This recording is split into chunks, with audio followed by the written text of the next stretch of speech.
Charlie Kirk was a grifter. Charlie Kirk talked about Epstein, and then as soon as Donald Trump gave him the boss call, he stopped talking about Epstein. That's grifting. Because if you were to probably ask him in private, I'm sure he cared about the Epstein stuff, right? He wasn't going to go against Donald Trump. That's grifting.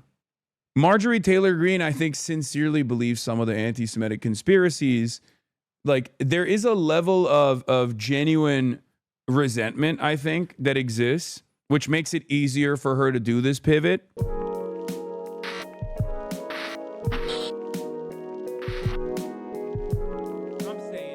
Anyway, let's get to the House vote on Jeffrey Epstein's files. It's going to happen. This morning, President Trump escalating his fight with Congresswoman Marjorie as she pushes for the release of the Jeffrey Epstein files.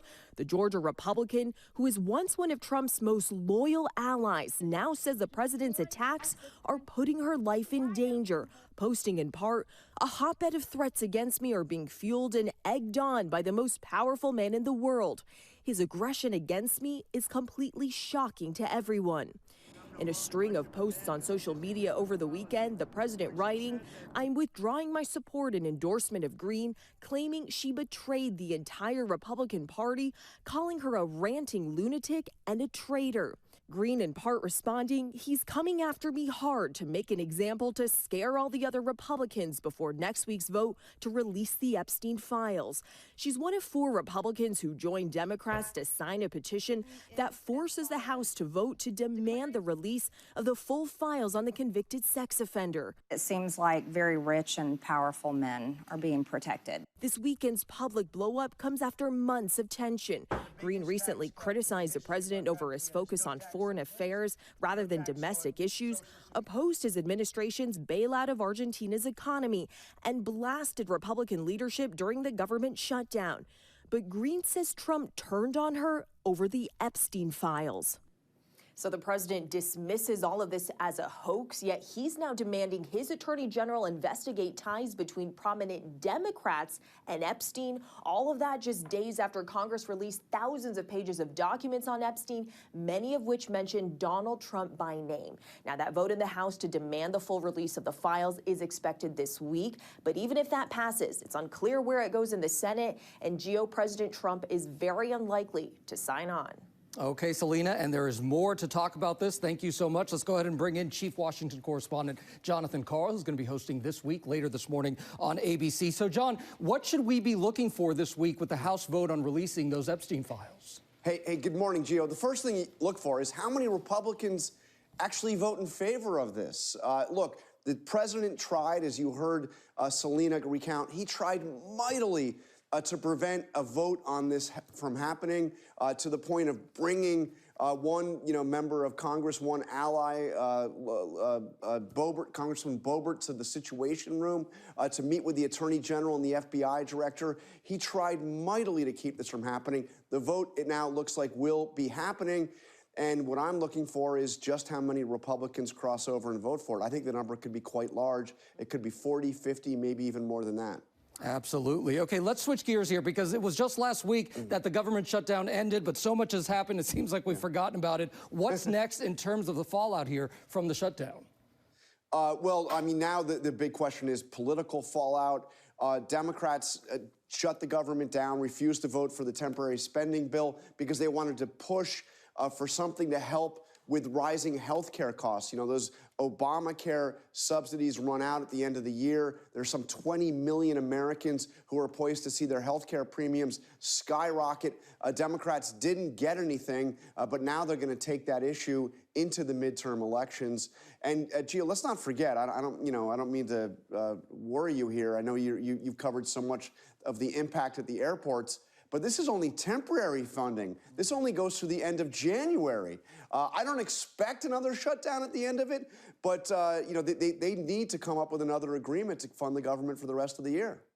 It's the political breakup heard round the world. President Trump severing ties with at least one of his closest allies, declaring, "I am withdrawing my support and endorsement of Congresswoman Marjorie Taylor Greene," even calling for primary challenges against his one-time loyalists and attacking her as, quote, "wacky, a ranting lunatic, a rhino, and a traitor. This is The first bisexual president was Lincoln. Yeah. The first biromantic asexual president was Donald Trump. What happened to Marjorie Taylor Greene, man? She got reverse John Fetterman. No, she just, I don't know. She wants to elevate her status, I think. I can't see her being sincere. I'm not the type of person who ever assumes a politician is sincere. And I certainly cannot see someone like Marjorie Taylor Greene ever being sincere.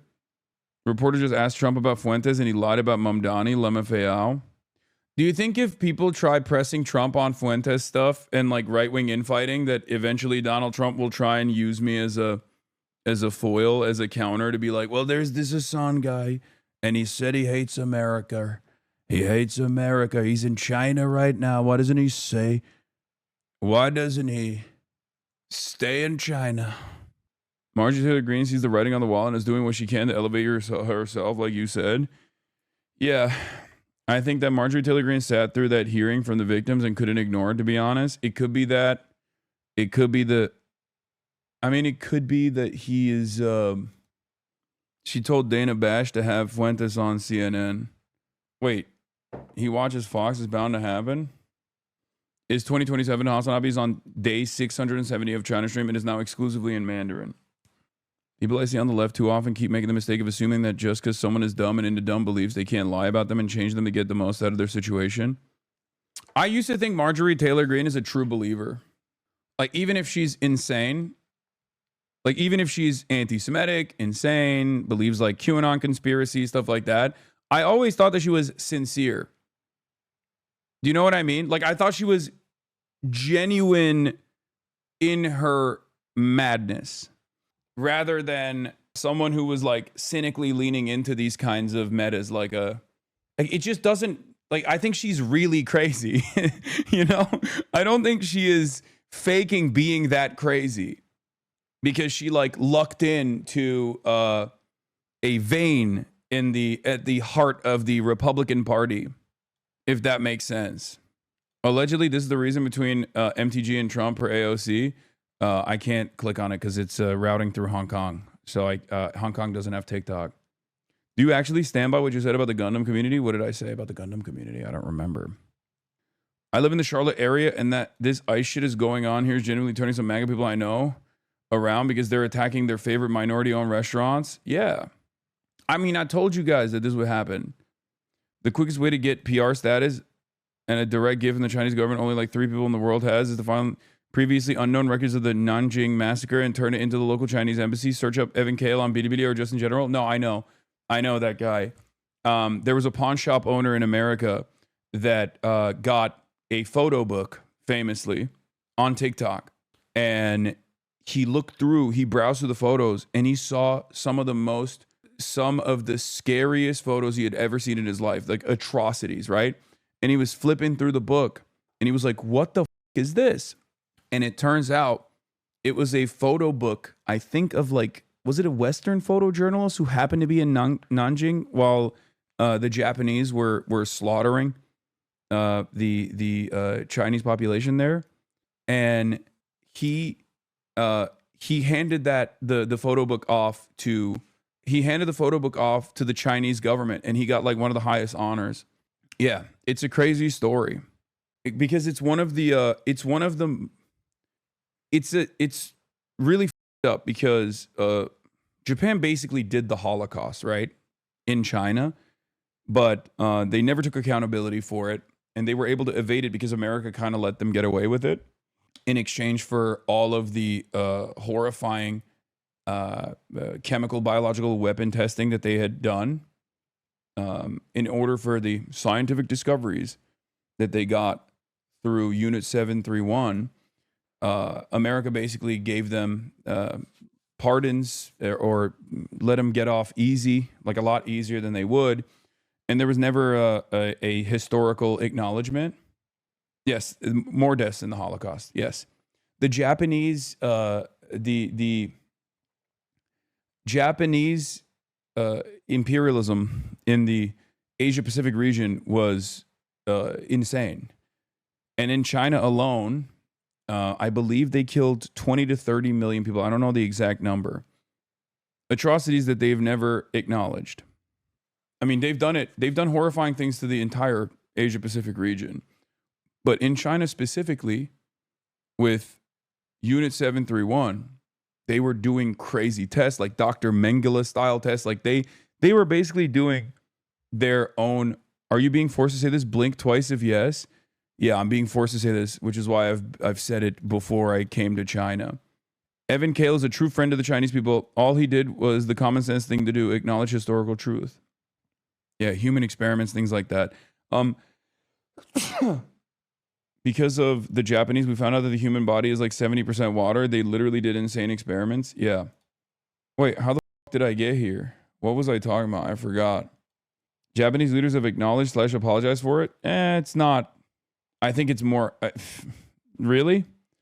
I think it's definitely a lot more controversial than the way you're making it seem. No.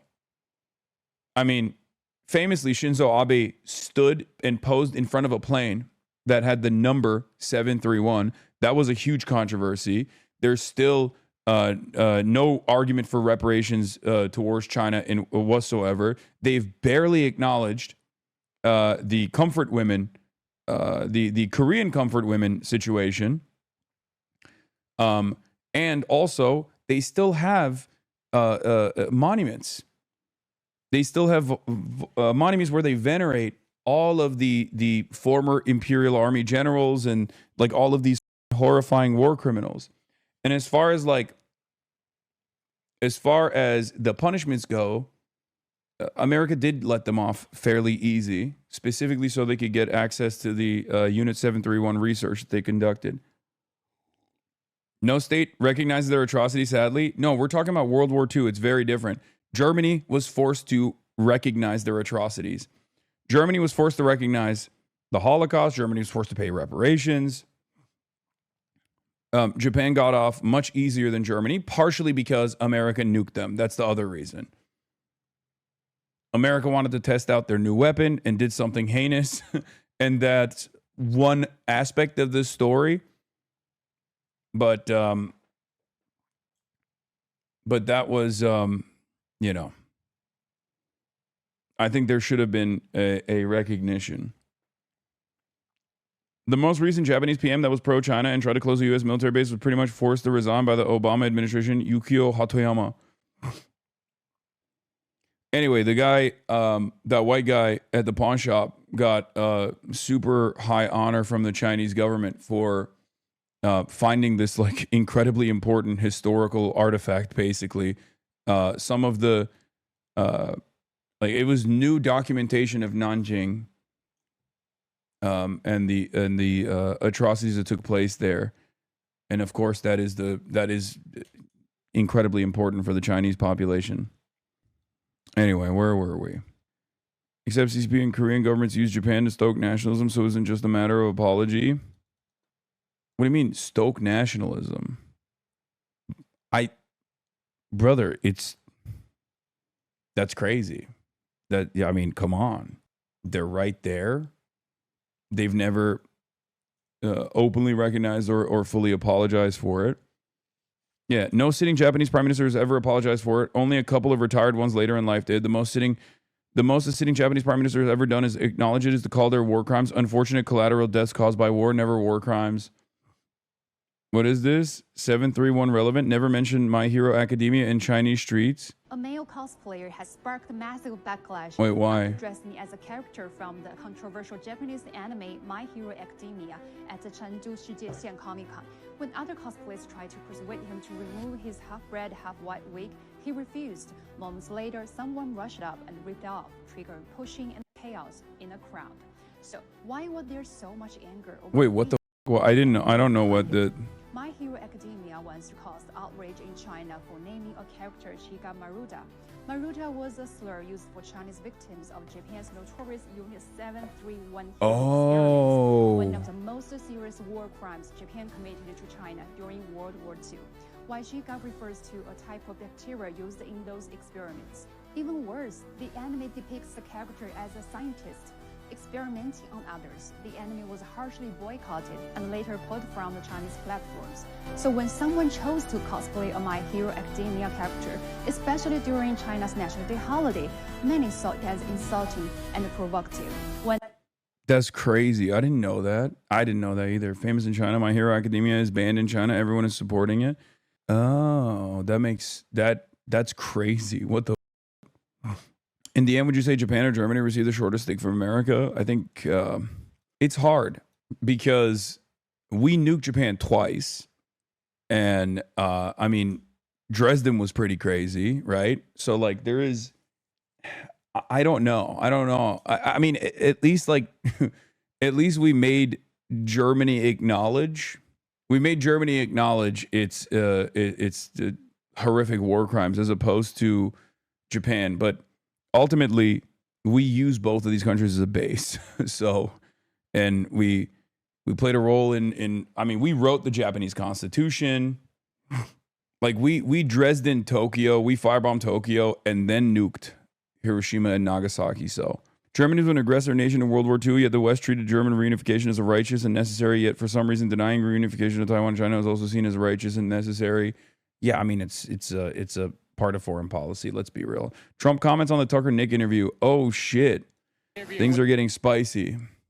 All right. Let's get back to this stuff. All right, come on. We'll do the Marjorie Taylor Greene split first, and then we'll get to the Nick Fuentes stuff. Nothing compares to nuking a place twice and then occupying it for 100 years. I think, yeah. Before the House of Representatives is set to vote on releasing the Epstein files. It's a stunning breach between two MAGA leaders, one of whom is here with me now exclusively for her first interview since the president cut ties. Republican Congresswoman Marjorie Taylor Greene of Georgia, thank you so much for being here. As you just heard, and I know you saw, the president says he's withdrawing support for you, encouraging primary challengers. You were one of his biggest supporters. What do you think happened here? Well, Dana, thank you for having me on, and that is true. I stood with President Trump when virtually no one else did. Campaigned all over the country, spent millions of my own dollars helping him get elected, and I think that's incredibly important. And I do support him and his administration, and I support them in delivering the campaign promises we made to the American people. His remarks, of course, have been hurtful. However, I have something in my heart that I think is incredibly important for our country, and that is to end the toxic fighting in politics. And this has been going on for years, and it has divided our country, split up friends and families, neighbors, and it's not solving our problems. The most hurtful thing he said, which is absolutely untrue, is he called me a traitor, and that is so extremely wrong. And those are the types of words used that can radicalize people against me and put my life in danger. What do you think happened? What do you think is the reason for this? I heard from someone that she fakes her accent. I don't think so. I don't know. Maybe I'm crazy. I have been a believer up until recently. I always thought that MTG was just like sincere. She was genuinely crazy, but genuine nonetheless. And nowadays, I don't know. I don't know if it's that she has like higher ambitions for higher office, and that's the reason why she's moving the way she is. But I don't think her accent is fake. I think she's just like that. I think she's like that. She is that kind of person. Interesting. She seems way more scared of the right than the left, or is it just me? Yeah, I mean, there's a reason for it, right? Yeah.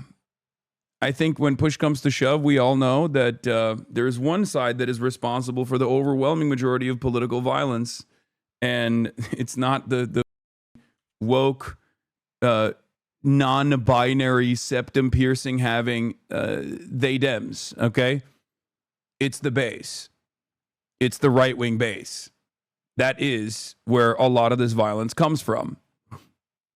Unfortunately, it has all come down to the Epstein files. And this woman is still a Nazi. Don't let her departure from Trump fool any of you. I'm not being fooled at all. I'm just trying to make I'm just trying to make an honest assessment. Is shocking. And, you know, I stand with these women. I stand with rape victims. I stand with children who are in terrible sex abuse situations. And I stand with survivors of trafficking and those that are trapped in sex trafficking. And I will not apologize for that. I believe the country deserves transparency in these files. And I don't believe that rich, powerful people should be protected if they have done anything wrong. And so I'm standing with the women, and I will continue to do my small part to get the files released. You said on X yesterday, quote, "It's astonishing really how hard he's fighting to stop the Epstein files from coming out, and that it really makes you wonder what is in those files." Are you suggesting there's something in the Epstein files that President Trump does not want Americans to see? Well, I think that's the part that has so many people confused, is that the women themselves that I have talked to have over and over again said that Donald Trump did nothing wrong. Quite a few of them even told me they voted for him. And those are the women I would like to see in the Oval Office with support. I would like to see all of the women there with support. I have no idea what's in the files. I can't even guess, but that is the questions everyone is asking, is why fight this so hard? Well, before this blow up, you sort of alluded to this just now. You said you were confident the president wouldn't be implicated. Are you still confident of that? I'm listening to the women. Those are the ones that are saying that he did nothing wrong. Virginia Giuffre even said under oath that Donald Trump did nothing wrong, and she wrote it in her book. So I'm continuing to listen to the women, and I think their voices should be the loudest. The president said the reason that you have been critical of him is not necessarily Epstein, but because he pushed you not to run for the Senate or for governor in Georgia. Yeah, we had to give that one. Marjorie Taylor Greene is just the biggest grifter ever, right? Lemo, she was a grifter. I think she's a grifter in the way that she's operating right now. Like, she is... Marjorie Taylor Greene is an insane person, okay? And insane people are sincere. I think we need to use the words correctly here. We need to use the terminology correctly here. I am of the mindset that Marjorie Taylor Greene is more an insane person than she is like grifting. I don't know if this is a moment of a crisis of conscience in a weird, twisted way where she like actually does believe the QAnon stuff and then goes, "Oh my God, this is the real QAnon situation that I knew was real," you know, and therefore, therefore I have to speak out against it, or because she wanted to run for Senate, as AOC said, and then found herself being sidelined by the administration and wanted to like pivot. You know what I mean? Here's some tea for you. MTG, people are like, "Oh my God, she's saying all of these things. Like, what's gotten into her lately? Oh, like she's bucking against Trump. She's bucking against the administration." Marjorie Taylor Greene wanted to run for Senate in Georgia. She wanted to run for Senate earlier this year in the state of Georgia. She wanted to be the Republican nominee for Senate. So she was gearing up for that statewide race, and Trump told her no. Trump said no. And the White House and Trump land shut down Marjorie Taylor Greene's personal ambitions to run for Senate. And she has been on a revenge tour ever since. Does she have the backing to become the new face of MAGA after? No. I think this is a political move for a presidential run. She's doing a trial balloon. If this plays well, she becomes the face of the anti-Trump right and steps into the role. Marjorie Taylor Greene is a less controllable entity than Donald Trump. Marjorie Taylor Greene is unironically just as crazy as Trump, if not crazier than Donald Trump. The establishment don't want someone like that.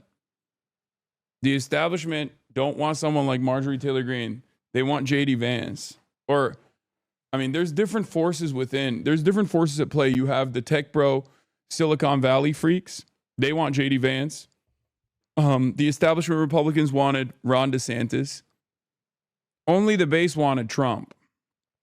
Do I think Marjorie Taylor Greene is capable of capturing the attention of the MAGA base in the way that Donald Trump was able to? No. I think there is a reason why I keep repeating this over and over again. The only man in the right. So how the fuck are you saying she's sincere? No, I'm saying throughout her career, I think Marjorie Taylor Greene has been so insane that she is genuine in her insanity. A grifter is like Tucker Carlson, okay? Tucker Carlson has firm commitments and real beliefs, but Tucker Carlson also will change Tucker Carlson is very good at tailoring his propaganda to a direction that he doesn't even personally believe. Like Tucker Carlson is not a person who actually cares about the working class. But because in 2016 he saw how popular Bernie was, he very quickly changed his commentary to make it seem like he was a populist, okay? To make it seem like Trump was a populist, to make it seem like he was truly invested in the problems of the working class. That's grifting. If you have no real ambitions of helping the working class, but you claim that you want to help the working class in your commentary, that's grifting. Marjorie Taylor Greene didn't talk about Jewish space lasers because she thought she made a calculation that like anti-Semitism would play well to her base, even if she doesn't actually believe it. She does believe it. She's insane. Does that make sense? That's the difference between someone who is grifting and what grifting means versus someone who is sincerely a crazy person, right? That's the difference. Whereas now Marjorie Taylor Greene is moving in a very different way. So I'm trying to make sense of it. I'm trying to figure out if she is actually grifting or if this is yet another moment of sincerity, but like she accidentally arrived at the correct position on some of this stuff.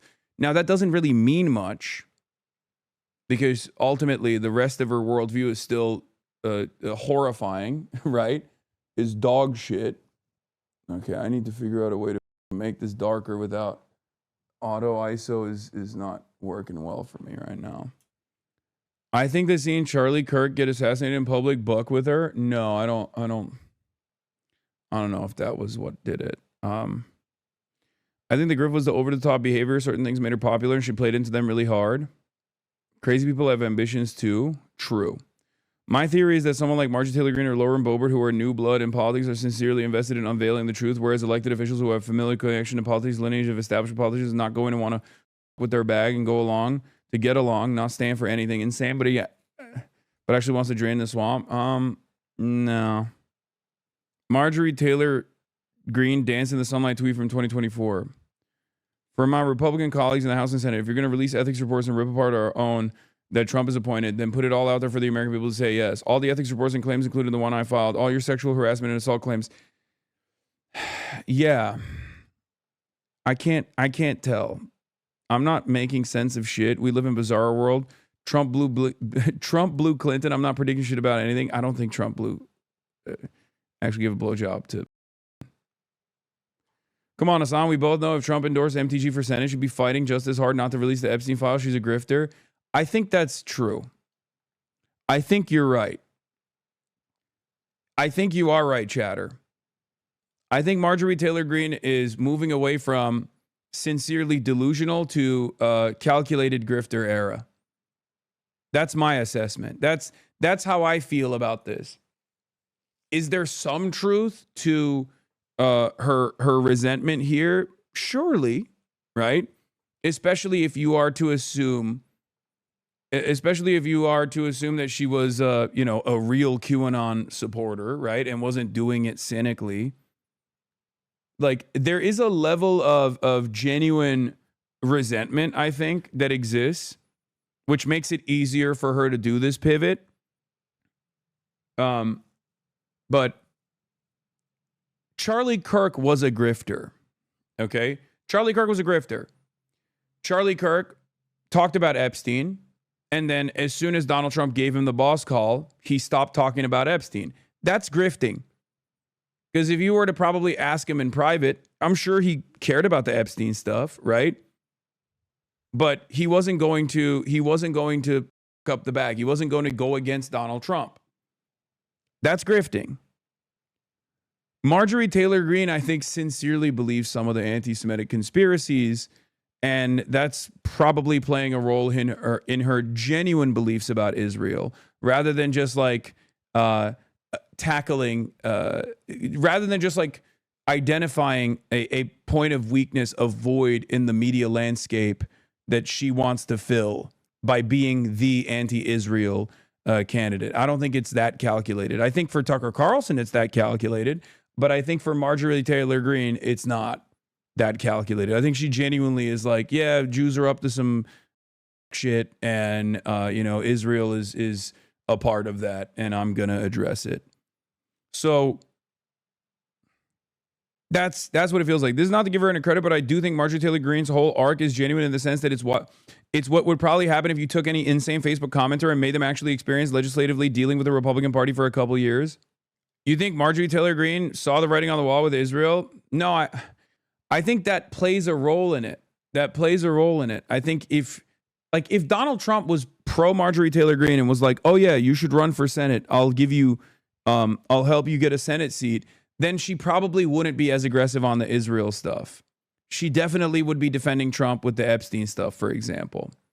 But the fact that she's not doing that right now is partially because she is a QAnon wine mom, and that guides her. That's like her primary directive.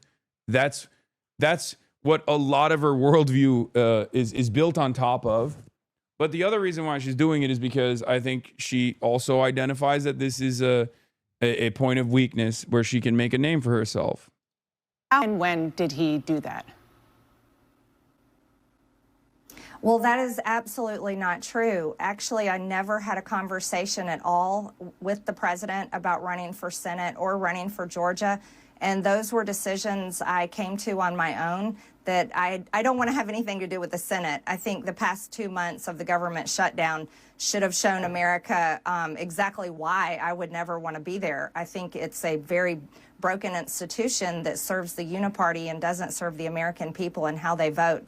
And I decided that I didn't want to run for governor this cycle either. I very much want to do the job that I'm in. Everyone else says I'm running for something, but all I want to do is serve Georgia's 14th district, and I'm very grateful for that opportunity. So he said it pretty explicitly. Are you saying he's lying, or did he at least get that message to somebody on your political team instead? I'm not sure. But I don't. That is untrue what he said.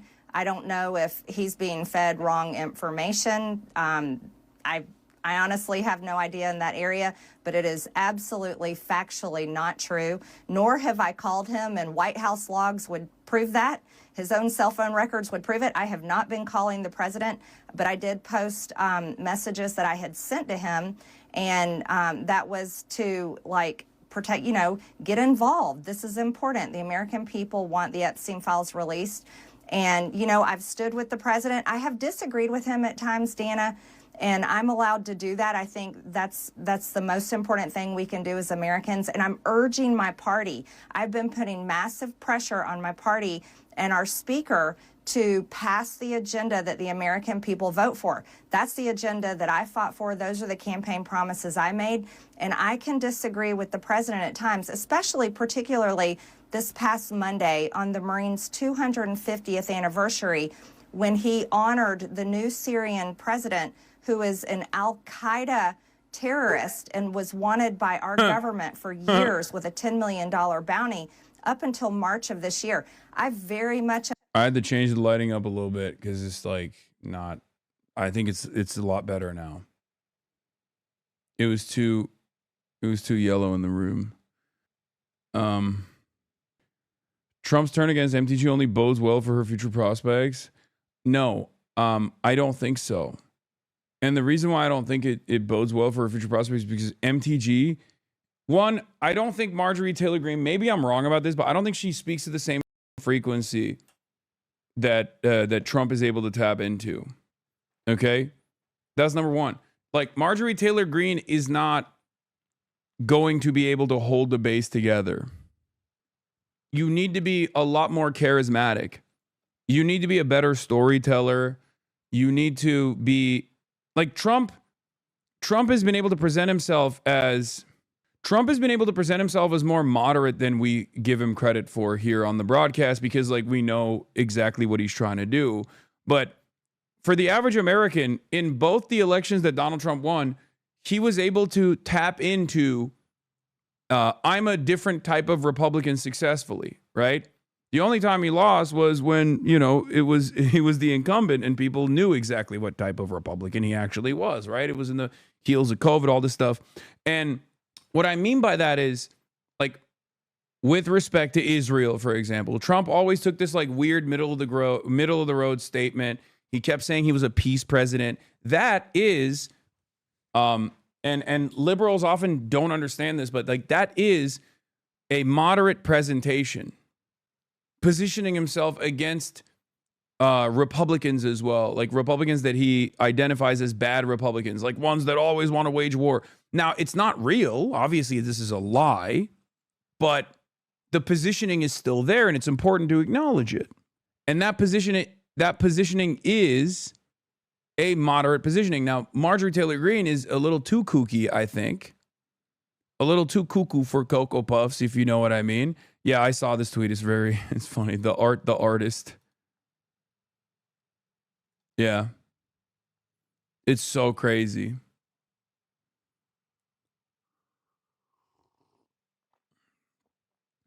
It is one of the craziest things I've ever seen, honestly.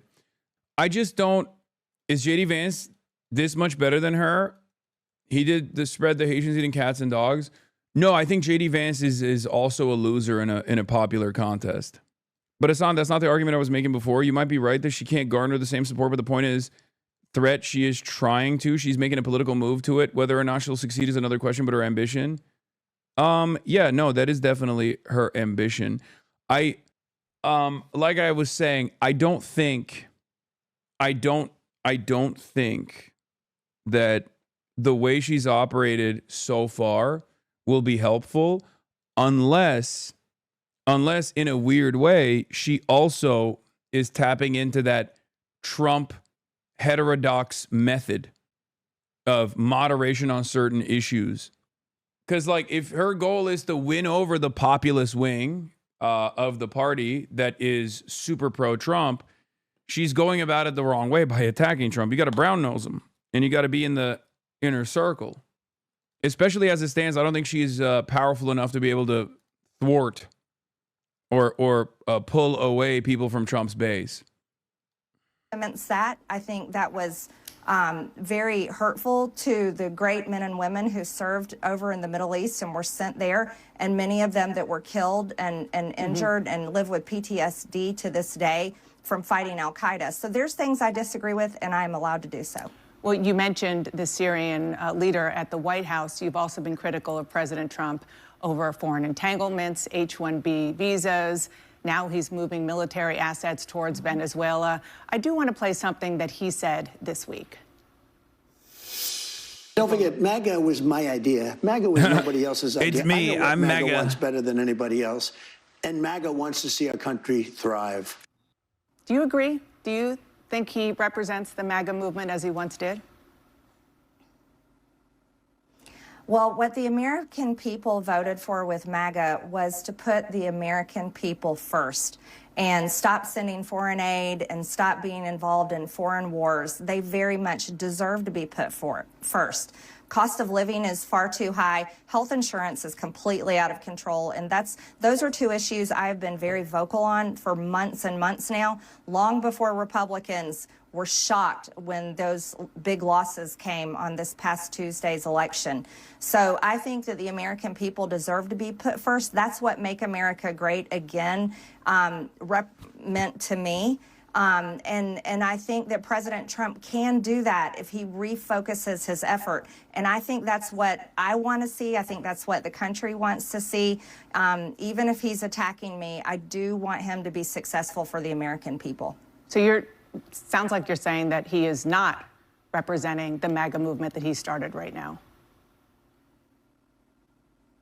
I can say that promoting H-1B. I mean, going on CNN and crying like this, but still trying to defend Donald Trump, it's weird. It's a tough sell, I think. On the one hand, she's like on CNN she's on CNN in a way that Republicans won't appreciate, because she's like she is attacking Donald Trump, but she's also trying to defend Donald Trump. I don't think you can pull this off. But maybe, I don't know. Americans, I don't know how stupid Americans are at this point. I can't tell. Sometimes Americans can surprise you, you know? At some point, she's going to have to figure out which direction she's leaning in, because this tightrope is going to snap. And I think Trump has already decided she's out. If she was grifting to get that direction, doing it in the first year of the presidency is too soon to try that method. They're stupid. She's doing numbers in my family group chat right now. Wait, so your family group chat that have identified certain issues with Trump, like certain promises that Trump has made, that is not. Wait, first of all, is your family group chat liberal? Roach from Asmongold's room. Is your family liberal, or are they MAGA? Are they libtards or are they MAGA? Oh, they're libs. Okay, that does no. No liberal is going to vote for Marjorie Taylor Greene. Come on. At the end of the day, ask your family, if it was Marjorie Taylor Greene versus AOC, for example, who would they vote for? That's not going to work. That never works. That does not work. Especially because of who Marjorie Taylor Greene is. Yes, they will. No, liberals will always vote for a Democrat before they vote for a Republican, a Marjorie Taylor Greene style Republican especially. Remember, Marjorie Taylor Greene is not like Donald Trump. She started off as a congressperson. Okay? She gained prominence as a congressperson. Donald Trump gained prominence as a television personality, so he was like, he could present himself as an outsider. She can't in the same way.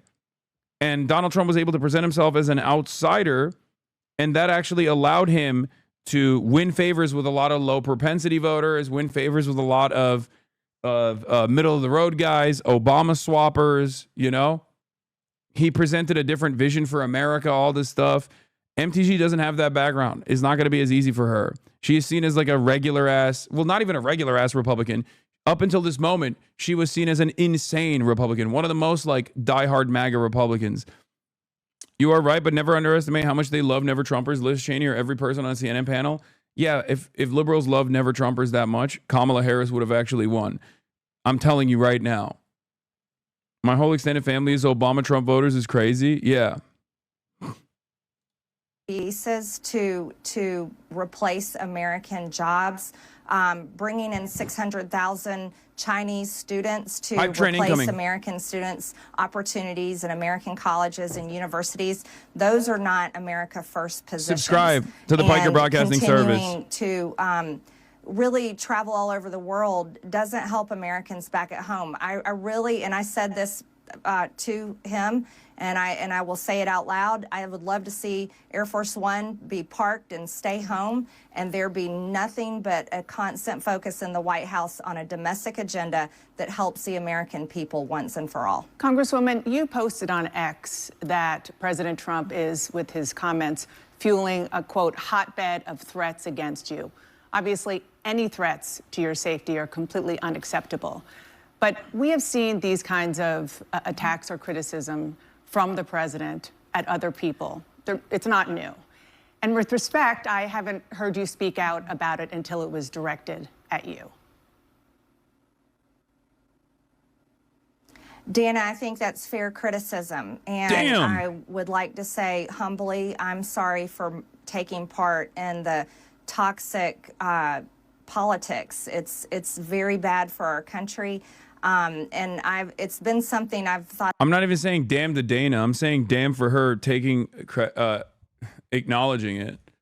Of course, Dana's going to cook MTG. She's a Trump. She's a Trumpy. She's like far right.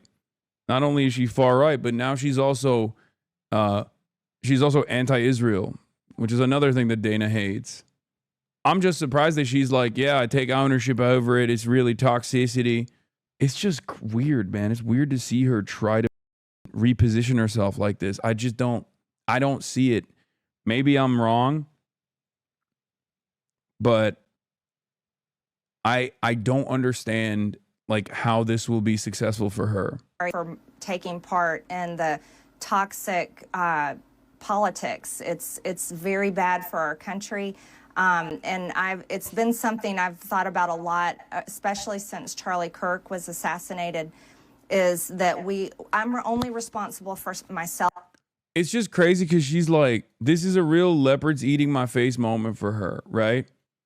Like everything she's talked about, like political toxicity, political violence, you know, she is the biggest advocate for more political toxicity. She is one of the more polarizing Republicans, and Republicans are already incredibly polarizing. So it just doesn't make a lot of sense for her to just be like, oh, well, you know, I'll take ownership over it. Who amongst us hasn't said Ilhan Omar has done treason for being a mujahideen with a hijabi and Mohammedan?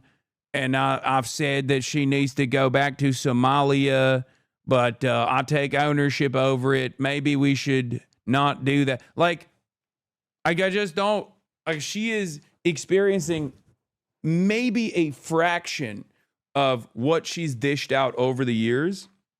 I just don't think that she's capable of pulling a Tucker here. Finally caught you live. I love your content. Thank you for educating this generation to be smarter. I'm trying, but I'm failing. Let's be real. I'm trying, but I'm failing. In my own words and actions, and I am committed, and I've been working on this a lot lately, to put down the knives in politics. I really just want to see people be kind to one another, and we need to figure out a new path forward that is focused on the American people, because as Americans, no matter what side of the aisle we're on, we have far more in common than we have differences. Yeah. And we need to be able to respect each other with our disagreements. So just to put a button on this, you regret the things that you have said and posted in the past, the Facebook post that was taken down of you in 2020 holding a gun alongside the squad, encouraging people to go on the offense against the socialists, liking a tweet of somebody calling for the execution of Nancy Pelosi and former President Obama. Just examples. Well, Dana, as you know, and many people know, I addressed that back in 2021. And of course, I never want to cause any harm or anything bad for anyone. So that was addressed back then, and I very much stand by my words I said then, and I stand by my words today. I think America needs to come together and end all the toxic, dangerous rhetoric and divide. And I'm leading the way with my own example, and I hope that President Trump can do the same. Okay. I don't think she comes across as sincere. That's the other thing. Is she looking at Trump's numbers nosediving and just seeing that she could be an outlet for other Republicans that are disillusioned with Trump? I mean, Trump's numbers are nosediving with independents. They're not nosediving with the MAGA base. They might after this, if she's able to like put a dent in the armor. I read this as nothing but insincere. I can't see this as like sincere at all. She just sounds like she's going through the motions. So on that, I do want to ask you about something you... Like, she sounds more sincere when talking about how Israel is up for blowing up children. You know what I mean? She sounds even more sincere when she's talking about Jeffrey Epstein, because those are things that she actually does care about. Maybe for the wrong reasons, but still care about nonetheless. Marjorie Taylor Greene, I think, cares about Israel, partially because she thinks what Israel's doing is crazy, and partially because she is anti-Semitic.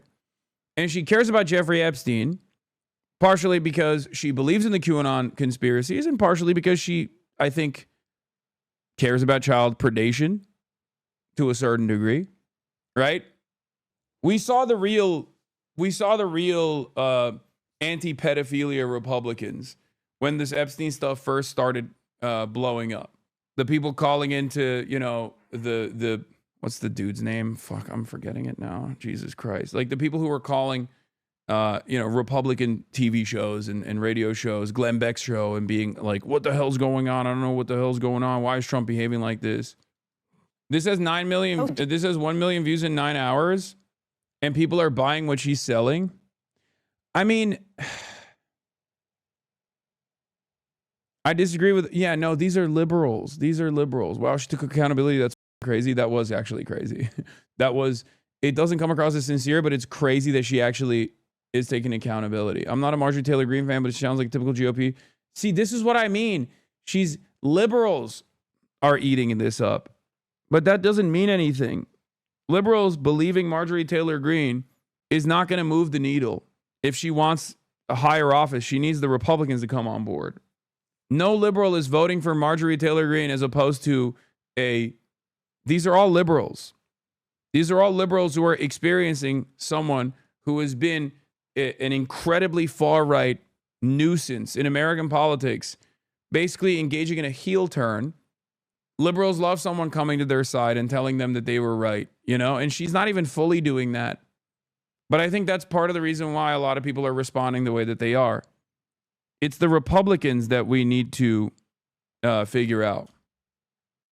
Just yesterday on X, you questioned who and what country is putting so much pressure on Trump to keep the Epstein files hidden. And you included a picture about donations from pro-Israel lobbying group AIPAC. What are you trying to say there? Mm-hmm.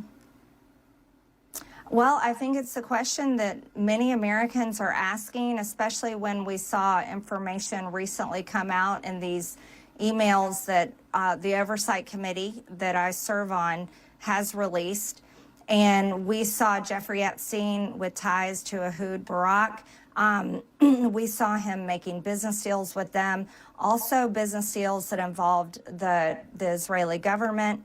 And seems to have led into their intel agencies. And Marjorie Taylor Greene perfectly capturing why nobody grifts to the left. I mean, she's not grifting to the left anyway. She's grifting. If she would, she'd be grifting to the liberals, not to the left.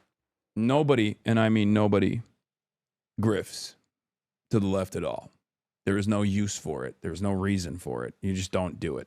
I think the right question is to ask is, was Jeffrey Epstein working for Israel? And I'm proud to say I don't take money from AIPAC. I don't take money from any special group of people. I'm just representing my district and the American people. Yeah, this is also important. Worth noting, Jeremy Bash, former chief of staff of the CIA and the Department of Defense, and ex-husband of CNN host Dana Bash, had dealings with a top Israeli spy who stayed for weeks at a time at Jeffrey Epstein's apartment in New York.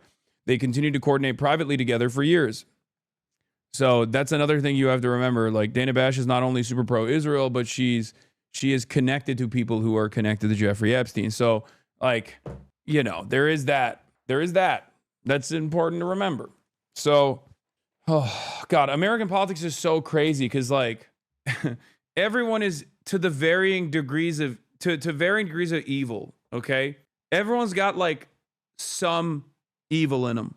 Whether it be a member of the media, whether it be a politician, of course, many politicians, but it's just there's always something out there. And so that's what I was referring to. I just want to be clear. Are you saying Israel is pushing the president of the United States to cover up the Epstein files? And what evidence do you have that is the case? I simply asked. No, I simply just... Just admit that you don't want to watch a beautiful woman succeed in politics? Oh, no, you clocked me. Are apolitical normies a non-factor in this equation? Any possibility normies influence institutional Republicans to take serious look at MTG as an alternative path for the Republican Party? No. I think the base is so cult-like in their loyalty to Trump. That until that dam breaks, you won't see a lot of movement here.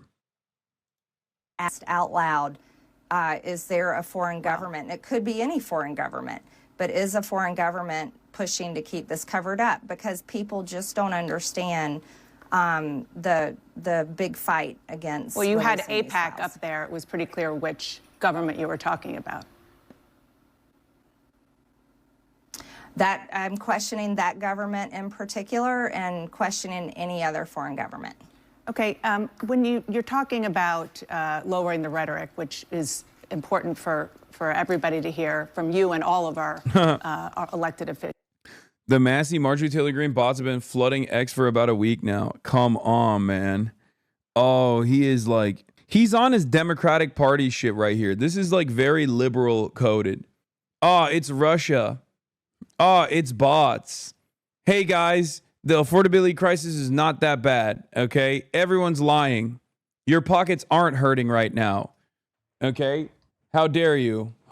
How dare you assume that you're actually having a tough go at it? Come on. We've improved. The price of turkey has gone down by 2 cents.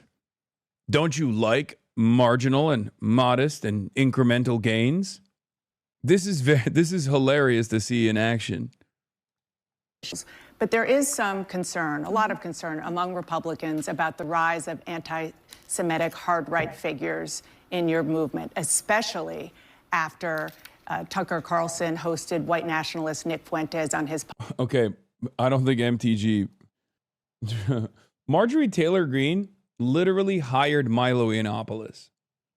And I'm pretty sure she still has a direct connection to Milo Yiannopoulos. Okay? You need to understand something like that is... Also, Marjorie Taylor Greene said Jewish space lasers did wildfires. Like, what are we talking about? She is the elected representative version of Nick Fuentes, or at least used to be. What the... I mean, look, I'm here for the heel turn. I'm here to watch him fight, okay? Yeah, she spoke at, I think, a Nick Fuentes conference, like an America First conference. So let's see what she says. Didn't question Fuentes about his vile language or views. You did speak at a conference hosted by Fuentes back in 2022. You were criticized, and you said then that you didn't know about his views. Well, Fuentes talked to Carlson about that in the interview. Listen to what he said. Well, again, with Marjorie. Yeah, also, Dana Bash is the last person to complain about Nick Fuentes. I'm sorry. Okay? Before people go, 2 wrongs don't make a right or whatever, she literally has had Randy Fine on her broadcast.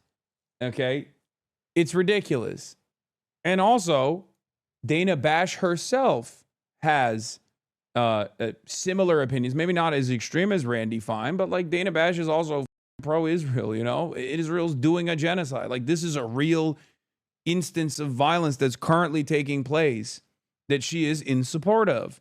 This is the dynamic that frustrates me so much, because as someone who finds Nick Fuentes' politics to be repugnant, I also find pro-Israel politics to be equally as repugnant. That's it.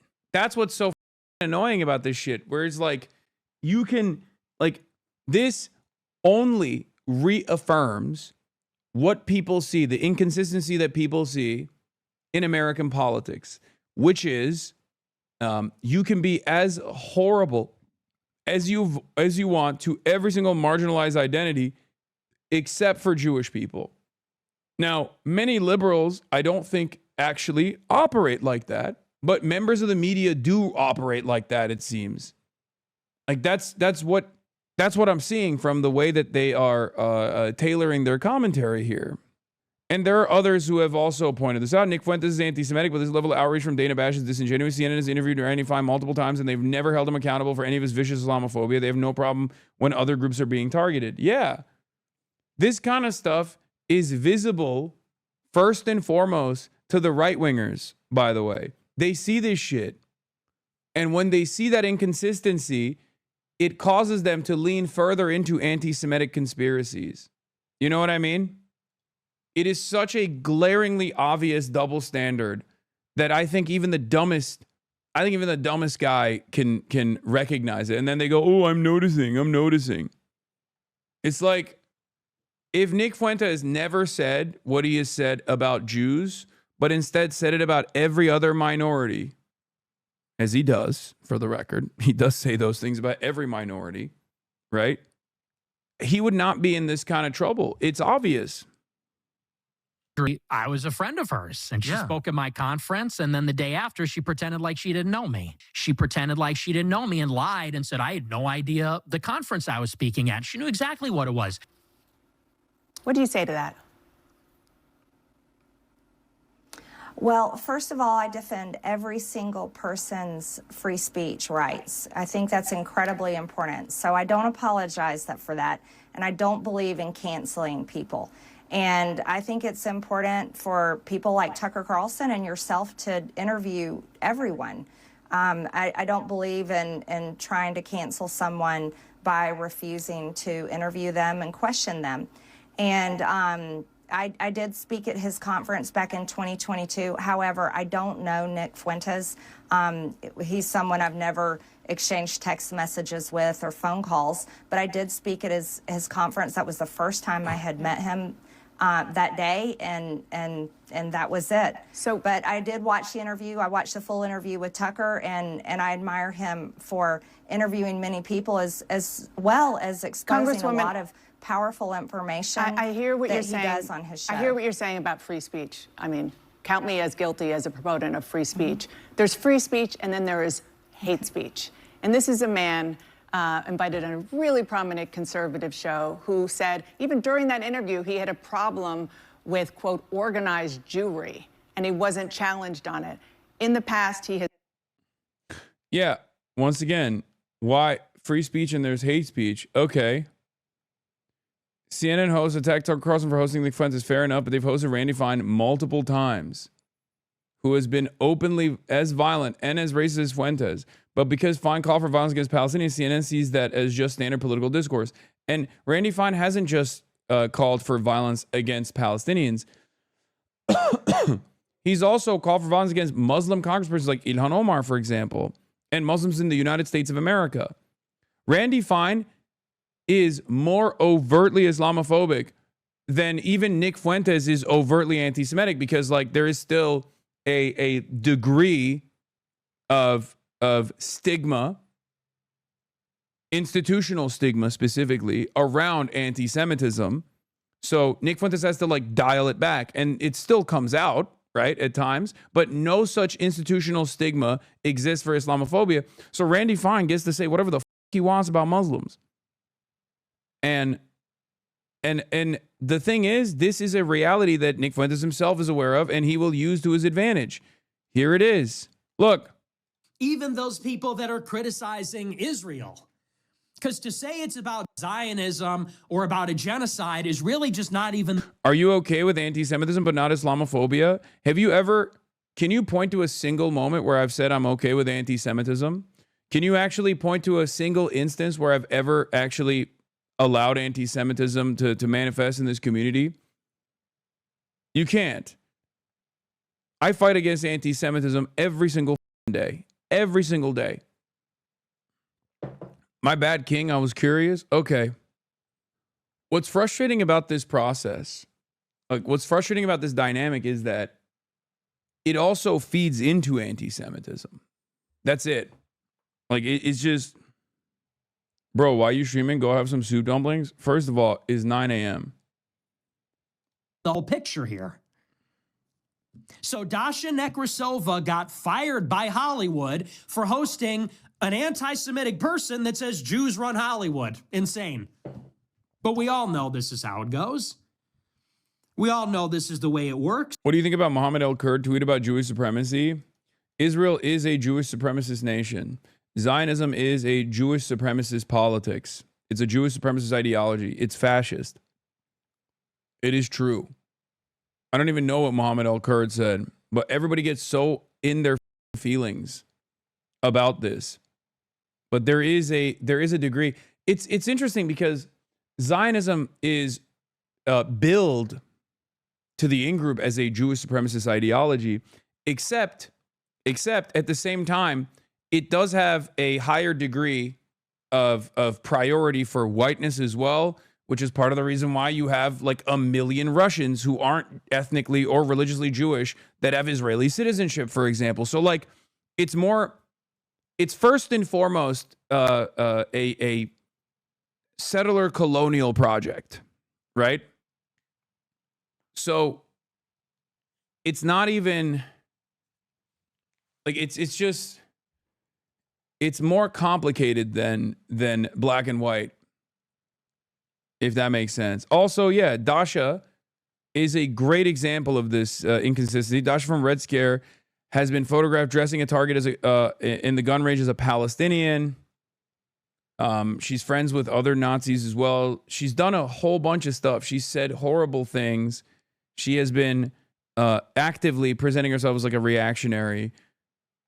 So it wasn't her own racism that actually got her to be dropped from her talent agency. It was actually her collaboration with Nick Fuentes that did it. And that, to me, once again, reinforces this double standard.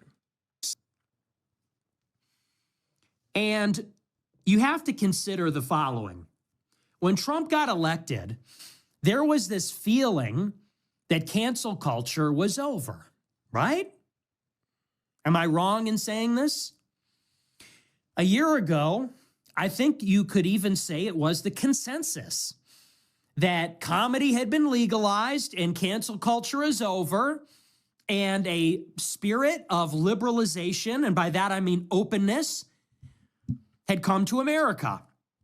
That we'd emerged on the other side of the woke, cancel culture, political correctness, the peak of that, which might have been reached, let's say, arguably in 2022 or 2023. And this had a lot to do with Elon acquiring Twitter and other things. But what we have seen ever since then is that was really just half the story. Cancel culture did not end. It ended about certain topics. You have license to be cruel to brown people. Am I wrong? That's what that meant. When people said cancel culture was over, it meant that you can say offensive things about black people. One said, gotta consult my Discord full of stalkers. Famously, Charlie XCX friend said he's getting play on CNN now. I mean, yeah, the president was just asked about him. What is this? We need to have an honest conversation about Jewish supremacy, and I don't mean this in a weird Islamist way either. Jewish supremacy is rooted in the belief that anti-Semitism is a unique form of evil that is more morally urgent than other kinds of racism. I'll write something about it in the next week or so. Yeah, I mean, I know where Mohammed El-Kurd is coming from. First and foremost, his family's home was literally stolen in Israel. Like, very publicly. Very publicly. Like, remember the guy, Jacob, who was like, oh, if I don't steal it, somebody else will. You don't understand. Like, remember that settler in the West Bank? That was Muhammad. That was Muhammad's family's home in Sheikh Jarrah. Okay? That is the El-Kurd family home. The backyard video, that's his sister's house. Yaqub from Brooklyn or Long Island. So just remember that. Wait, no way. What the? Yeah, no, that's Muhammad's home. If anyone has the clip, I'll pull it up. But that could be said about other marginalized groups and forms of oppression too. It's called Oppression Olympics. A lot of people engage in it. No, we're not talking about Oppression Olympics. We're talking about institutional stigma. Okay? There is only, right now as it stands, amongst the Republicans who have run on a campaign of it's no holds barred. You can be mean and ruthless to every marginalized group. There's except for one group, right? Like they are the ones who are operating on this wavelength. All bigotry is repugnant, morally abhorrent, and unacceptable. But some bigotries are permissible by the institutions. As a matter of fact, a lot of bigotry is cast aside as marginal or inconsequential or not that important, as opposed to one type of bigotry that still has some kind of institutional stigma associated with it, where you'll get dropped from your agency or whatever, right? Like Amy Schumer can say whatever the fuck she wants about Palestinians, Muslims in general. And of course, like Melissa Barrera can't even criticize Israel without getting fired. Like Melissa Barrera didn't even do anything that was anti-Semitic, right? You spend all your time platforming piece of shit right-wingers and not socialist candidates in upcoming elections. Why don't you platform good people? Because I live in the real world, okay? I do platform good people all the time, and I will continue to do that. But if you think that we just have to bury our heads in the sand about the growing neo-Nazi movement in the country, you are stupid. Platforming. Thank you. Hey, am I platforming Nick Fuentes? Wait, hold on. Let me see something real quick. Where is it? That's the president being asked about it. Trying to defend it. They are doing genocide. We are funding it. The circle of evilness. Trying to defend it. Deafening like a pedo. What are you talking about?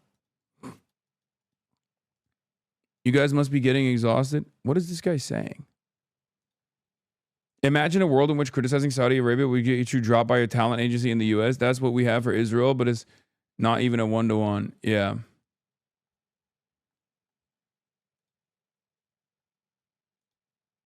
Again, about brown people, about Muslims. And our Republican Party and our Republican government and the conservative movement was willing to look the other way. They said, now we're willing to tolerate cruelty and abuse and stereotypes and jokes and offensive things and maybe, a degree of identity politics from white people and against non-whites, the third world, Muslims, barbarians, even about women. J.D. Vance said that it's liberal cat ladies. It's white liberal cat ladies that he hates the most. They're the biggest problem. So they tolerated all this. It's so funny because, like, this is the purest expression of Republican politics, reactionary politics. He's a Nazi, right? And Nazi fascism or white Christian nationalism, which is like what his version of it is, in the United States of America, is the purest expression, the purest distillation of Republican politics. It's the core, which is why it's so alluring for many. And that is the reason why it's so terrifying for a lot of people in the Republican Party, because they don't want to go to that degree. They don't want to go there. They don't want to take it there. And not because they're fearful that, like, the Republican Party is going to do the Holocaust to Electric Boogaloo or something. They don't want to go there because they don't give a shit about Jews either. Let's be real. Like the Republicans in power don't give a shit about Jews either. Okay. But this actually threatens America's continued allegiance with Israel. It creates too much discontent. And because it's the purest form of reactionary politics, it presents a real threat for institutional power.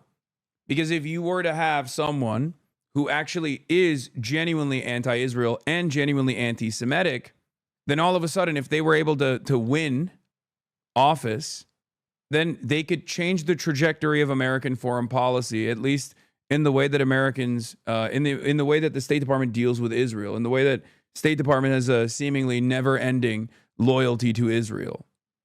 That's the reason why Republicans are afraid. Offensive stuff against every other group.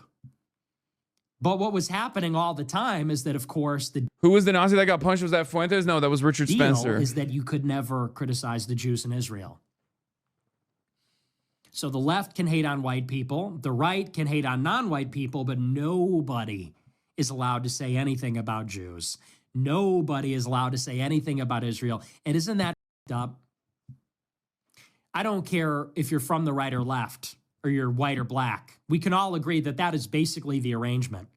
The left hates whites, and the right is very offensive towards non-whites. That's fair to say. I say on the show. I know black people are offended by that, I'm sure. And black people on the left say very offensive things about whites. And we're fighting each other. The right is fighting the left is fighting the right. The whites are asserting identity politics against the non-whites. The non-whites are asserting their grievance politics against the whites. And you know who sits outside all of it? It's this other group. And they will lean in on either side. Stephen Miller will lean in and attack white hippie boomers that suck and Hispanics. And you'll have Jews on the left that'll attack, white people, and Jews on the right will attack black people. But the one group that is totally outside criticism, the one group that is totally outside accountability is Jews. If you talk about the way they're organized, the way they behave, you get fired. You lose your job. And by the way, this is what Ye was talking about a few years ago. I think it's so insane that his analysis is he look, listen to his words, right? When he says criticism, oh, he dropped the hard R. I didn't hear that. I was in the room, but I didn't even notice that he did that. But when he guys, shut the fuck up. I'm doing political commentary over a prominent neo-Nazi that the president of the United States is addressing. Okay. Yes, he said the N-word. We have shown videos of Lee Atwater also saying the N-word. Calm the fuck down, okay? Jesus Christ. This is the state of affairs in America, okay? Become a adult right now. Wake up. Wake the fuck up. Lock in. This is where we're at in our politics. If you don't like it, you can go somewhere else. You can imagine an alternative vision. Go watch some slop tubers if you want to pay attention to nonsensical bullshit. Unfortunately, this is where the fuck we're at. Okay? Goddamn. He is a Nazi. Okay? You left the video playing itself. That's not the issue.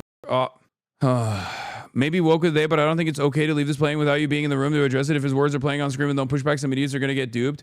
I am in the room.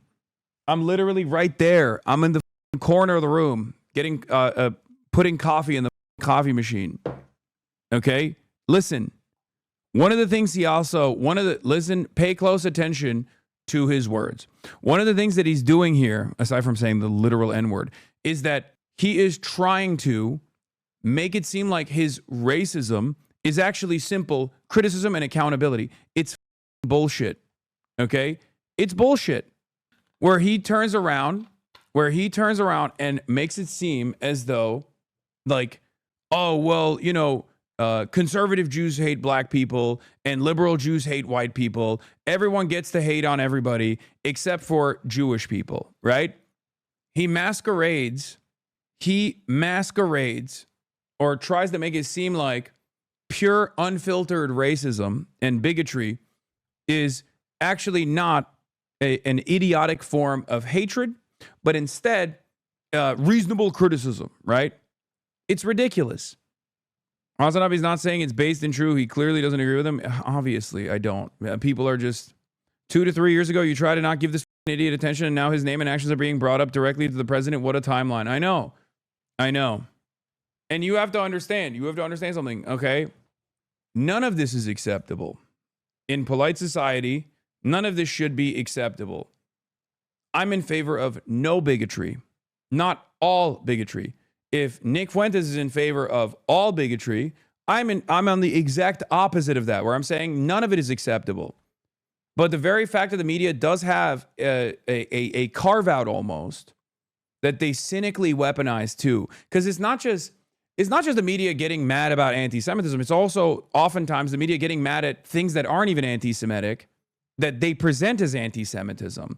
And the only takeaway for the average American from that conversation is, okay, what the is this what we have to worry about all the goddamn time? Like nonstop? Especially considering that at least currently, this might change, and it wasn't the same throughout history, but at least currently, there is no systematic discrimination against Jews in the same way that there is for black people, for example, or brown people, right?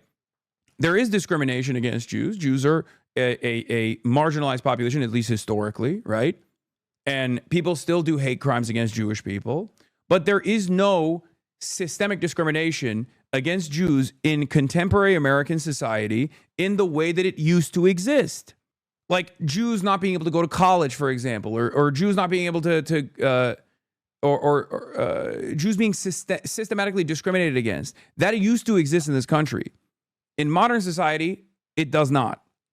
And in the absence of that, there is still a tremendous amount of coverage hyper focusing on both real anti-Semitic incidents and even things that are not anti-Semitic being presented as anti-Semitism.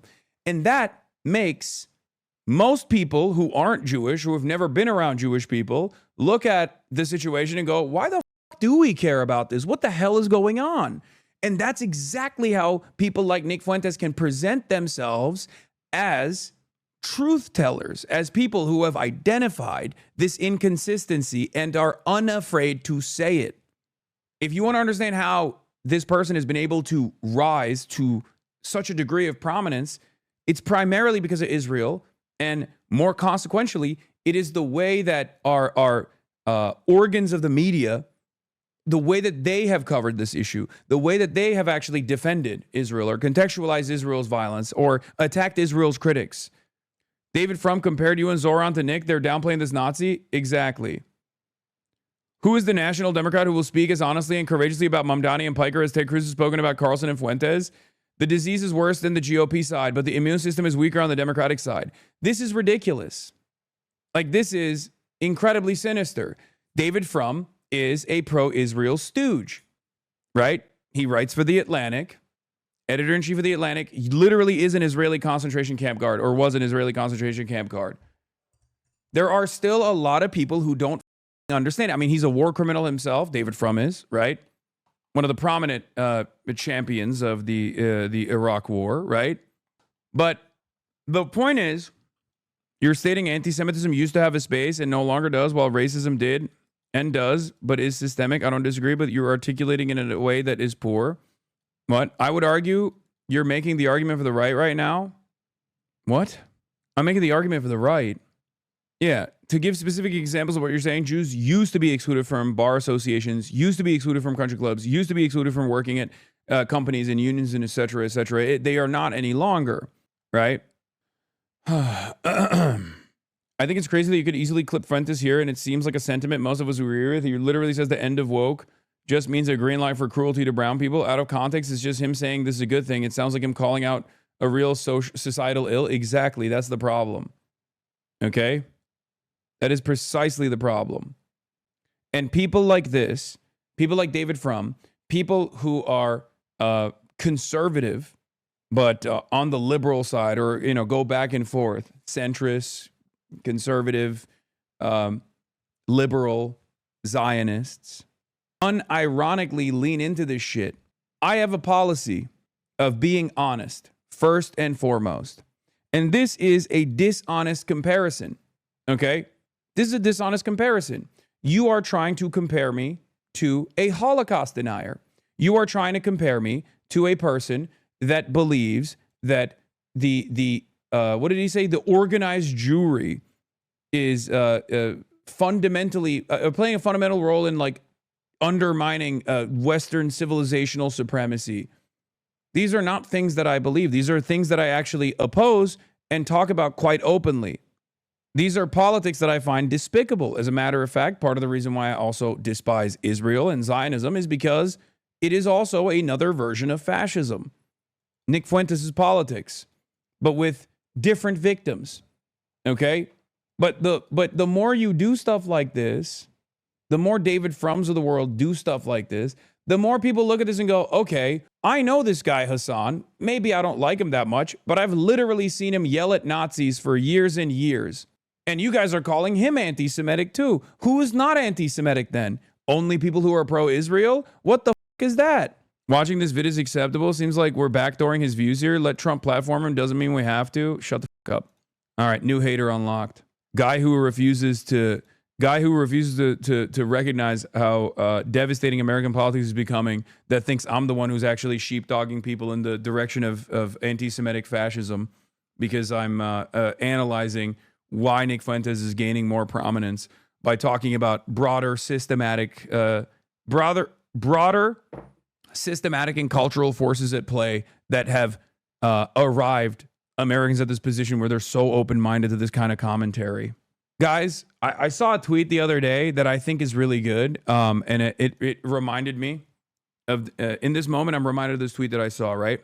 There was someone complaining about like one battle after another, and they were complaining that like they saw it in the movie theaters and people were laughing at the wrong things and clapping at the wrong things, right?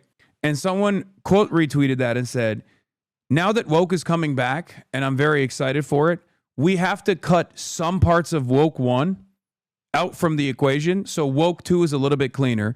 And this kind of like your content consumption is activism version. Your content consumption is actually a true form of activism type of woke needs to go away. This, you're platforming. I will refuse to understand the nuance of what you're doing here and just get angry at you. Needs to go away. We can't do that in woke 2, okay? That was one of the more annoying parts of woke 1. Something that I push back a lot. We got to stop that. Platforming as a criticism has always been so pointless. No, it's not necessarily pointless. If there is a no-name, nonsensical neo-Nazi and plucking them from irrelevance is platforming them. But if that neo-Nazi has already dined with the goddamn president and is now being quoted in mainstream news every single day and is causing a genuine fissure in the Republican Party, then it's no longer platforming. You're just a moron if you think that that is platforming. You cannot platform someone who already has a massive platform. Okay? You can't do that. There is no such thing as platforming when someone is on Tucker Carlson, when someone is getting called out by name in the Heritage Foundation and clearly causing a fissure within the Republican Party. If you think that that's platforming, you're an idiot, okay? Shut up. Anyway, yeah. Woke 2 making a big comeback means we're going to have to start cutting these parts of woke 1 off like dead limbs if we want to survive. Watching movies is the right/wrong way. Activism is not a style of criticism anybody's interested in hearing about in 2015. Yes. We can't do that. Even if it's criticism that's valid, we can't do that. Sometimes it feels like the left would rather dig in their heads into the least confrontational and comfy communities just to circle jerk about theory and daydream about some supposed future revolution instead of acting in the reality that we live in where fascism is winning. Exactly. I've never done that and I never will do that. You know, if you want that, you got to go somewhere else. Okay? If you want that, you got to go somewhere else. You got to organize in the world that we live in, not the world that you imagine we're inside of. Hot fix for woke 1.9.6.3. Consumption of content is no longer activism. Criticize people for watching content no longer provides woke points. Yes. But yeah, I like this one. I'm going to retweet David from Compare. I'm an anti-Zionist who has always combated anti-Semitism. Comparing me to a Holocaust denier is exactly why Nick Fuentes gains more prominence. You sound like a robot? Okay. I mean, I think people pointing out, laughing at the wrong things, commenting on lack of awareness, and what? Admonishing consumption? Okay. You need to make a do's and don'ts list for woke too? Sure. Anyway, let's finish this thing. Hold on. That suck and Hispanics. And you'll have Jews on the left that'll attack, white people, and Jews on the right will attack black people. But the one group that is totally outside. Guys, you need to stop with this. At least pause the video next time, please. Stop. Also gone and woke too. Too emotional. You want me to baby you, okay? You're an adult. Stop. You're being annoying. And I know the more I talk about it, the more you're going to make this your primary reason for why you are mad. It's okay. It's going to be all right. I promise you. Stop. Some of you want me to change your diapers. Okay? skepticism, the one group that is totally outside accountability is Jews. If you talk about the way they're organized, the way they behave, you get fired. You lose your job. And by the way, this is what Ye was talking about a few years ago. He was talking about it this year. He said, if I make a song about killing black people, it goes triple platinum. If I make a song about being a gangbanger and killing black people, other black people, and abortion and violence, then I'm a triple platinum recording artist. I'm honored at the Grammys. I'm honored at the White House. I'm honored by Rolling Stone magazine and the New York Times. If I make a song called Heil Hitler. Like, this is, again, another incredibly idiotic argument. A rapper talking about his own personal experiences growing up, which might include violence, is entirely different than someone highlighting Adolf Hitler, okay? A ruthless Nazi mass murderer. What the? These are all a sequence of false equivalencies that unironically work with the dumbest people in society. It's the same reason why people can always get away with, oh, you can make fun of white people, but if I say something about black people, all of a sudden it's a big problem. Yeah, it is. Because white people, especially in the United States of America or in the Western world, have never been systematically discriminated against on the virtue of their whiteness. They have been discriminated against and ruthlessly brutalized on the virtues of class. As a class issue, yes, this is true. And it's so annoying that every time you try to answer the reverse racism shit, people just want no context, no nuance, just black and white answers. And if you are incapable of nuanced thinking, then yes, this works so well for you. You go reverse racism. Yeah, you're right. Why is it that? Why is it acceptable? Okay, why is it acceptable? I think I want this absurd comparison. It makes me feel better. Okay, every single thing that he's dropping in here is actually super old school Republican politics, which is why I always say Nick Fuentes' politics is the purest distillation of reactionary politics. What he's saying here, maybe not about the anti-Semitism, but what he's saying here is what you heard from Bill O'Reilly, what you heard from Glenn Beck, what you heard from Rush Limbaugh over and over and over again. The notion that, I say one thing about how violent and angry these blacks are and everybody gets up in a tiffy, but you can say whatever you want about white people in America and no one gets mad. This double standard is ridiculous. It's like, that's not a real double standard. That's not a real double standard because there has been no active, systematic form of oppression against white people, both at any point in American history, on the basis of whiteness. Okay? Nobody was enslaved purely because they were white. That's the reason. This is also the reason why the N-word is not just a mean word that hurts black people's feelings, but it's more so a reflection of white supremacist history, a reminder of white supremacist history, and a consistent demand to restore that racial pecking order, or to remind people that racial pecking order to some degree still exists. It is a way to dehumanize every single black person across the board. That's the reason. Without chattel slavery, the N-word would not be as consequential. Without colonial extraction and the rape of Africa, the N-word would not, it would be like cracker, I guess. It's such a strange alternative universe that it's impossible to actually think about that alternative universe. But that is the reason why the N-word is as powerful as it is, right? But a lot of white people, I don't think, understand this. They just think, oh, it's just a mean word that black people get offended by. Why are they so offended? That's it. What about the people who point out that black people also enslaved other black people? Oh, my Lord. To attribute a unique form of violence that is chattel slavery, that even historians acknowledge is separate, that was racialized by design to black people is one of the most insane statements of all time. Okay? Chattel slavery and the consumption and the beneficiaries of chattel slavery were white people. How many black slavers were in the U.S.? Like 20?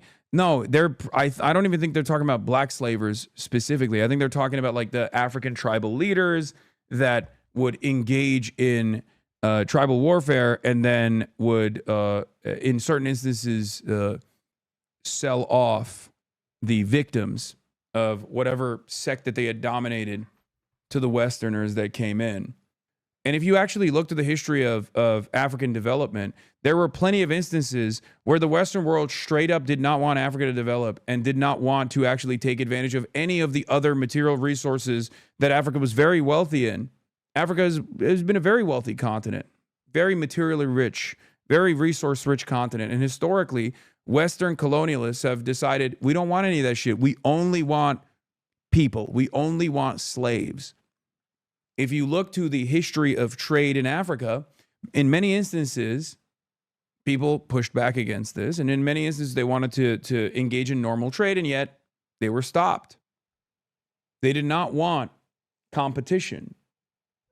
Western colonists did not want competition with other material resources that were being extracted. They simply wanted human beings to enslave. Transatlantic slave trade was also massive in industrial industry on a scale that slaves were reduced to livestock slavery in most other cultures still recognized but owned by humans. The reduction of humans to products of labor is and was unique to this process. Exactly.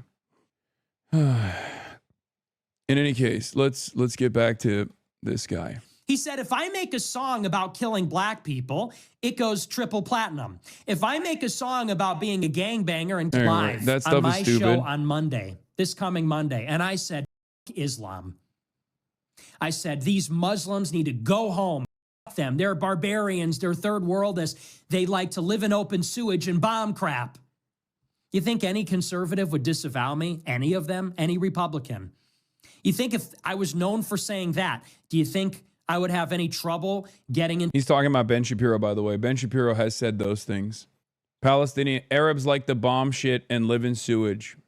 That was a Ben Shapiro quote. To CPAC or the New York Young Republican Club Gala or the GOP? Of course not, because Laura Loomer has access to the White House and she says stuff like that. Ben Shapiro has access to Trump and he says stuff like that.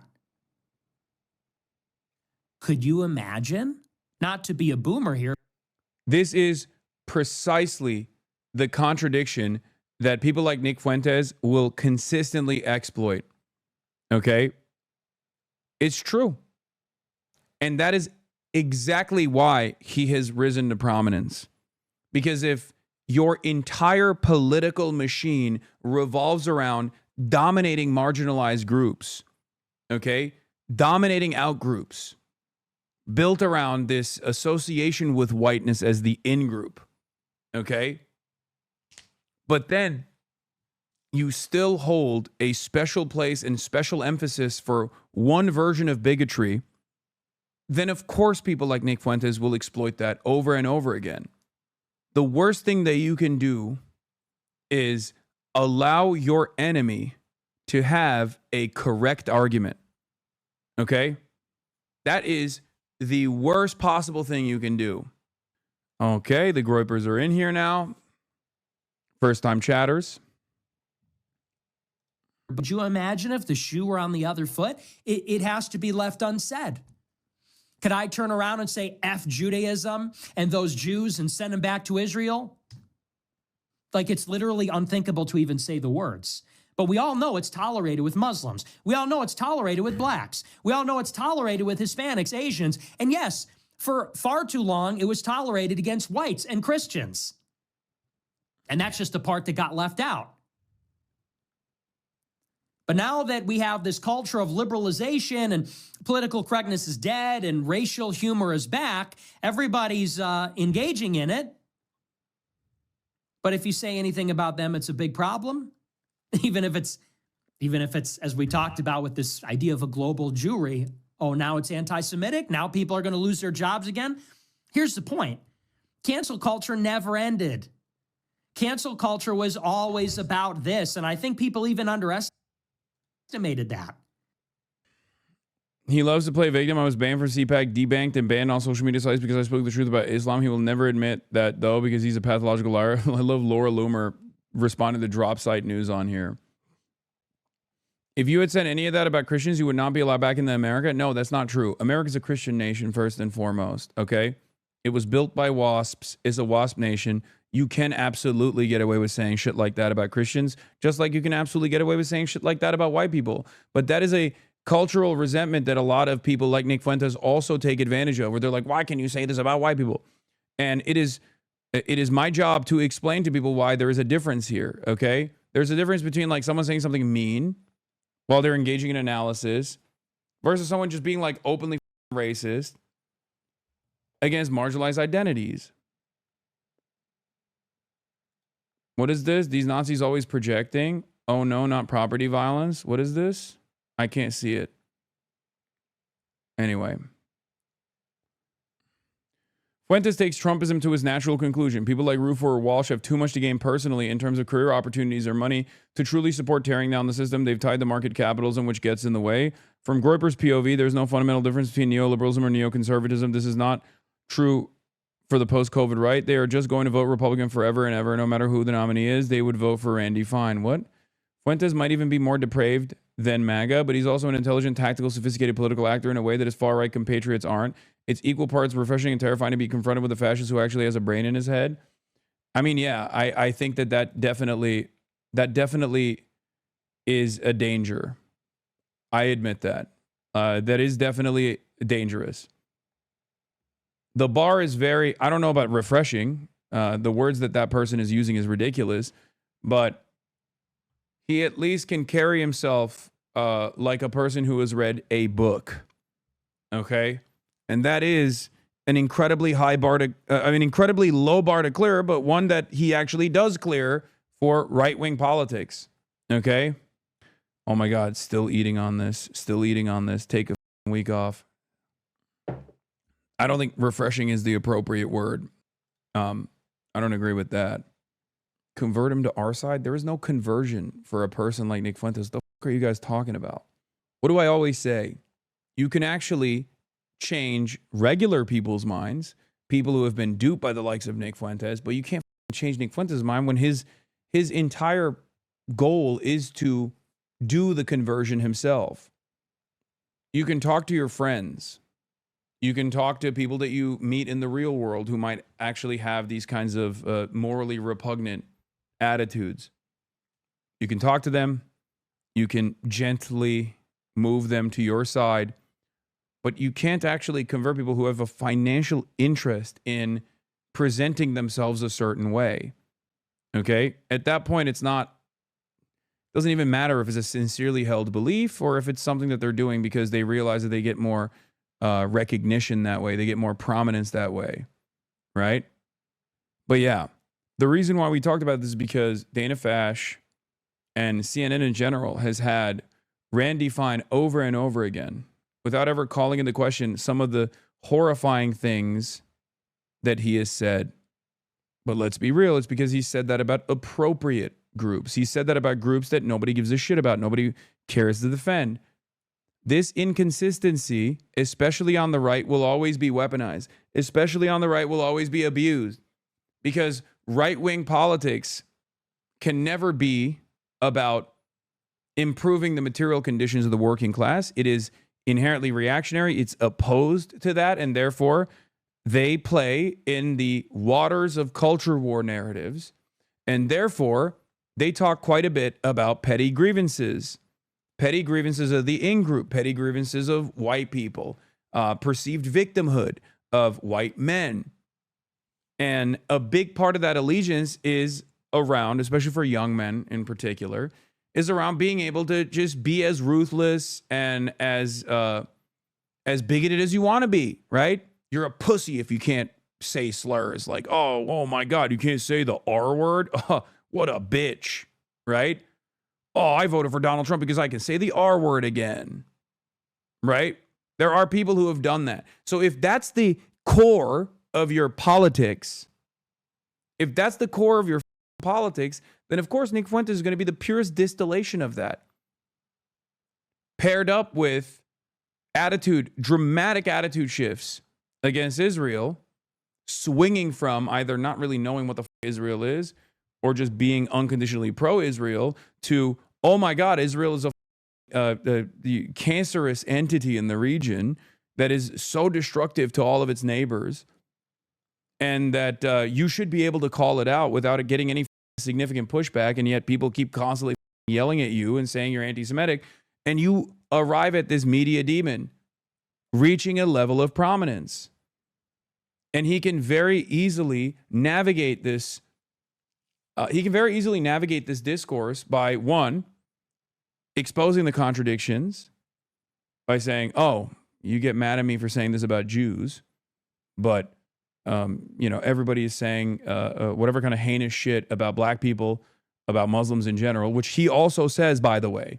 Like, he is on the exact opposite of this argument that I'm on, right? Like, we are on the exact polar opposites. I think all of that is unacceptable and up. He thinks it's all acceptable and permissible.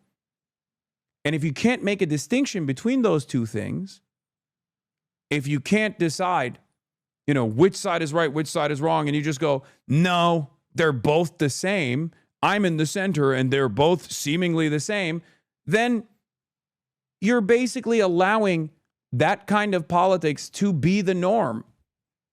That's it. With anti-Semite Nick Fuentes, Tucker Carlson, what role do you think Tucker Carlson should play in the Republican Party, the conservative movement going forward? Well, I found him to be good. I mean, he said good things about me over the years. I think he's good. We've had some good interviews. I did an interview with him. We had 300 million hits. You know that. Look, I can't tell him.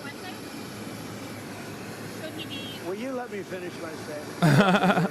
You're with Bloomberg, right? You are the worst. I don't know why they even have you. We've had some great interviews with Tucker Carlson, but you can't tell him who to interview. I mean, if he wants to interview Nick Fuentes, I don't know much about him, but if he wants to do it, get the word out. Let him, you know, people have to decide. Ultimately, people have to decide. The mayor of New York, I will say, would like to meet with us, and we'll work something out. But he would like to come to Washington and meet, and we'll work something out. We want to see everything work out well for New York. You yourself, I think.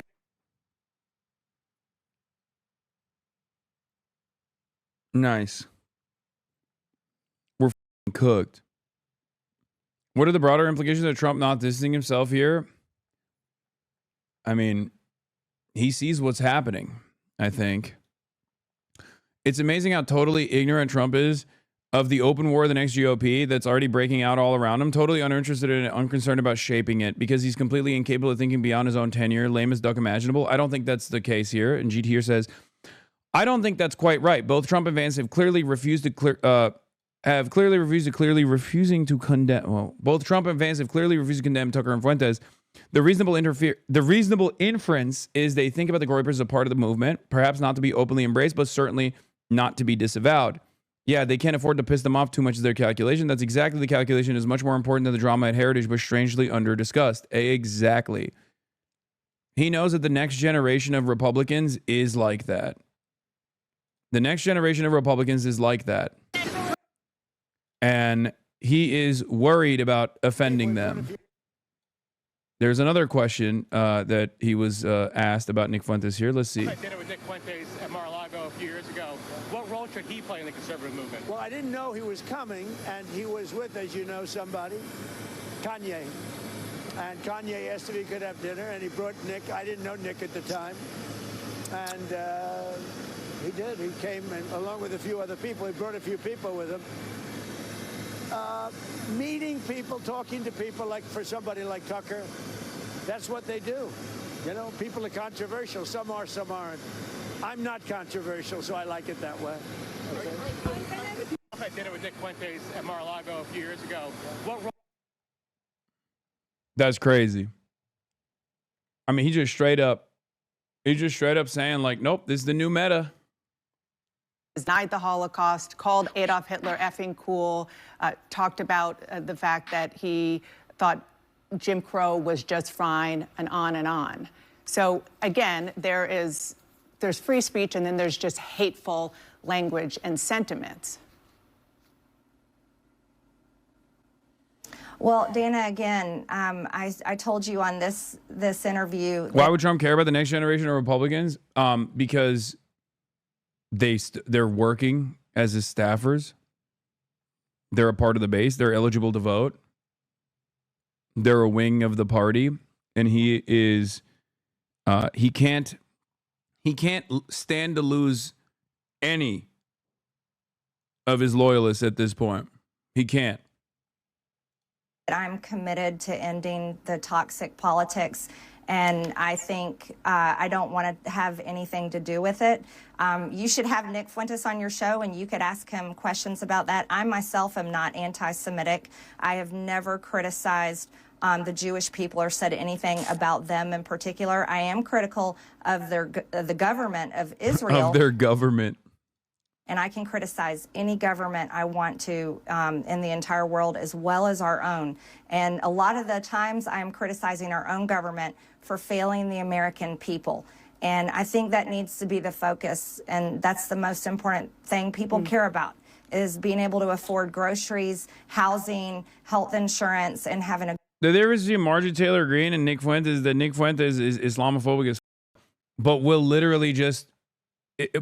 Nick Fuentes is Islamophobic as racist, but he's at least smart enough to be like, oh, really? You think it's unacceptable for me to say something about Jews, but, you know, you have Randy Fine on, and he can say whatever the he wants about Muslims. Why?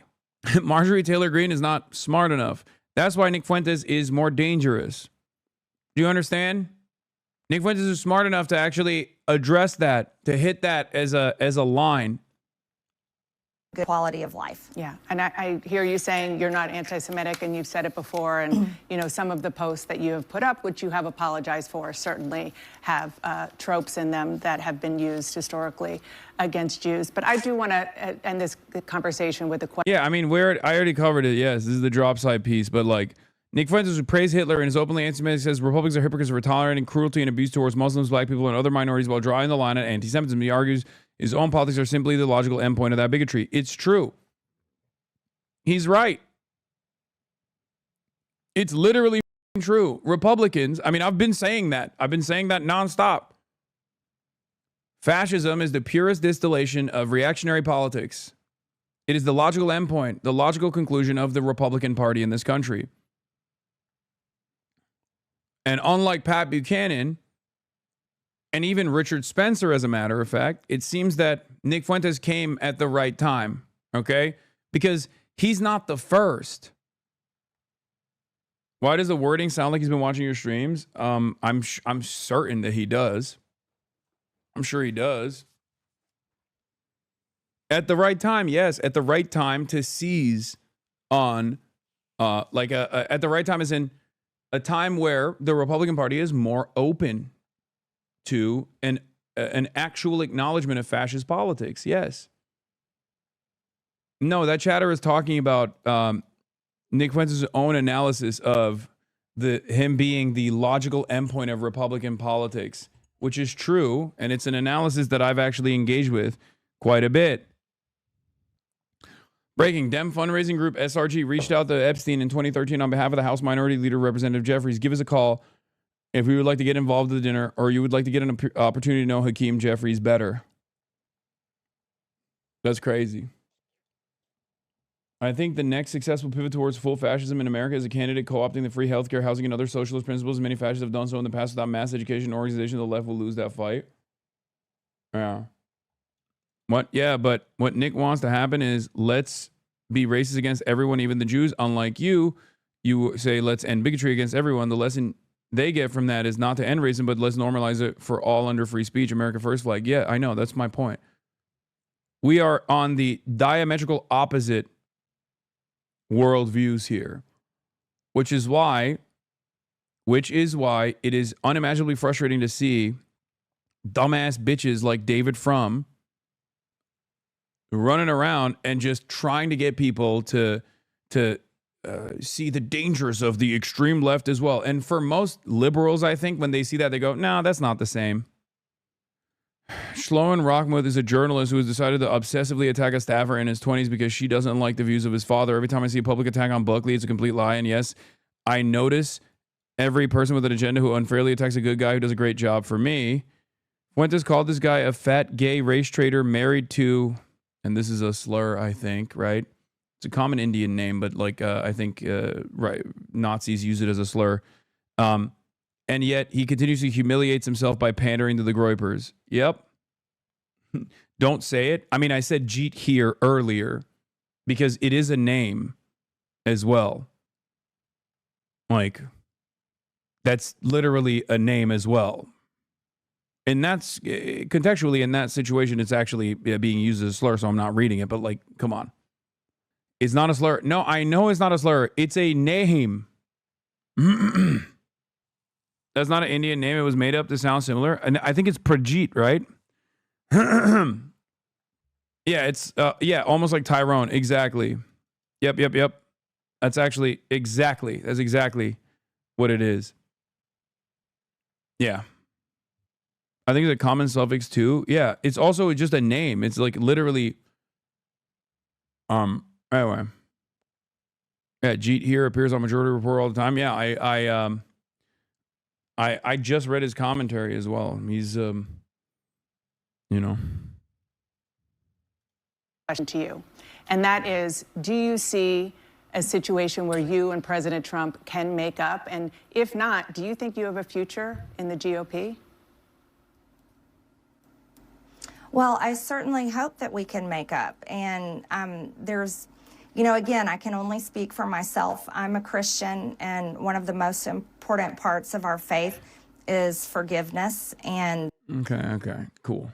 President Trump is doing just about everything in his power to quash a story that just will not go away, the Jeffrey Epstein scandal. And that includes name-calling. Just yesterday, the stunning fallout between him and one of his biggest loyalists intensifies as he attacked MAGA Congresswoman Marjorie Taylor Greene as a, quote, traitor amid her push to release the Epstein files. This after using the power of his government to try to change the focus of the story away from him, demanding a Justice Department probe of Democrats' ties to Epstein, something Attorney General Pam Bondi quickly said she would do, despite DOJ's past assessment that there wasn't evidence worth pursuing. But to Trump's dismay, he's about to face the biggest rebuke from his party of his entire second term, when later this week, scores of House Republicans plan to vote to release the case files, all as some newly released Epstein emails show Trump mentioned by name, though the president has not been accused of any criminal wrongdoing. Still, he made clear this weekend he does not want to discuss any of it. We think it's bad to talk about it because it gets away from the subject of how well the Republicans are doing. We have the greatest economy. We have the largest investment ever made in our country's history. We have all of these great things happen. When you talk about the Epstein hoax, what happens is you're not talking about how well we've done. This is a hoax put out by the Democrat, and a couple of few Republicans have gone along with it because they're weak and ineffective. But this is a Democrat hoax to get away from the fact that they just lost the shutdown and they've lost the elections. They've lost the big election, to me, in a record number. All right, we have an excellent panel to break this all down. Let's go.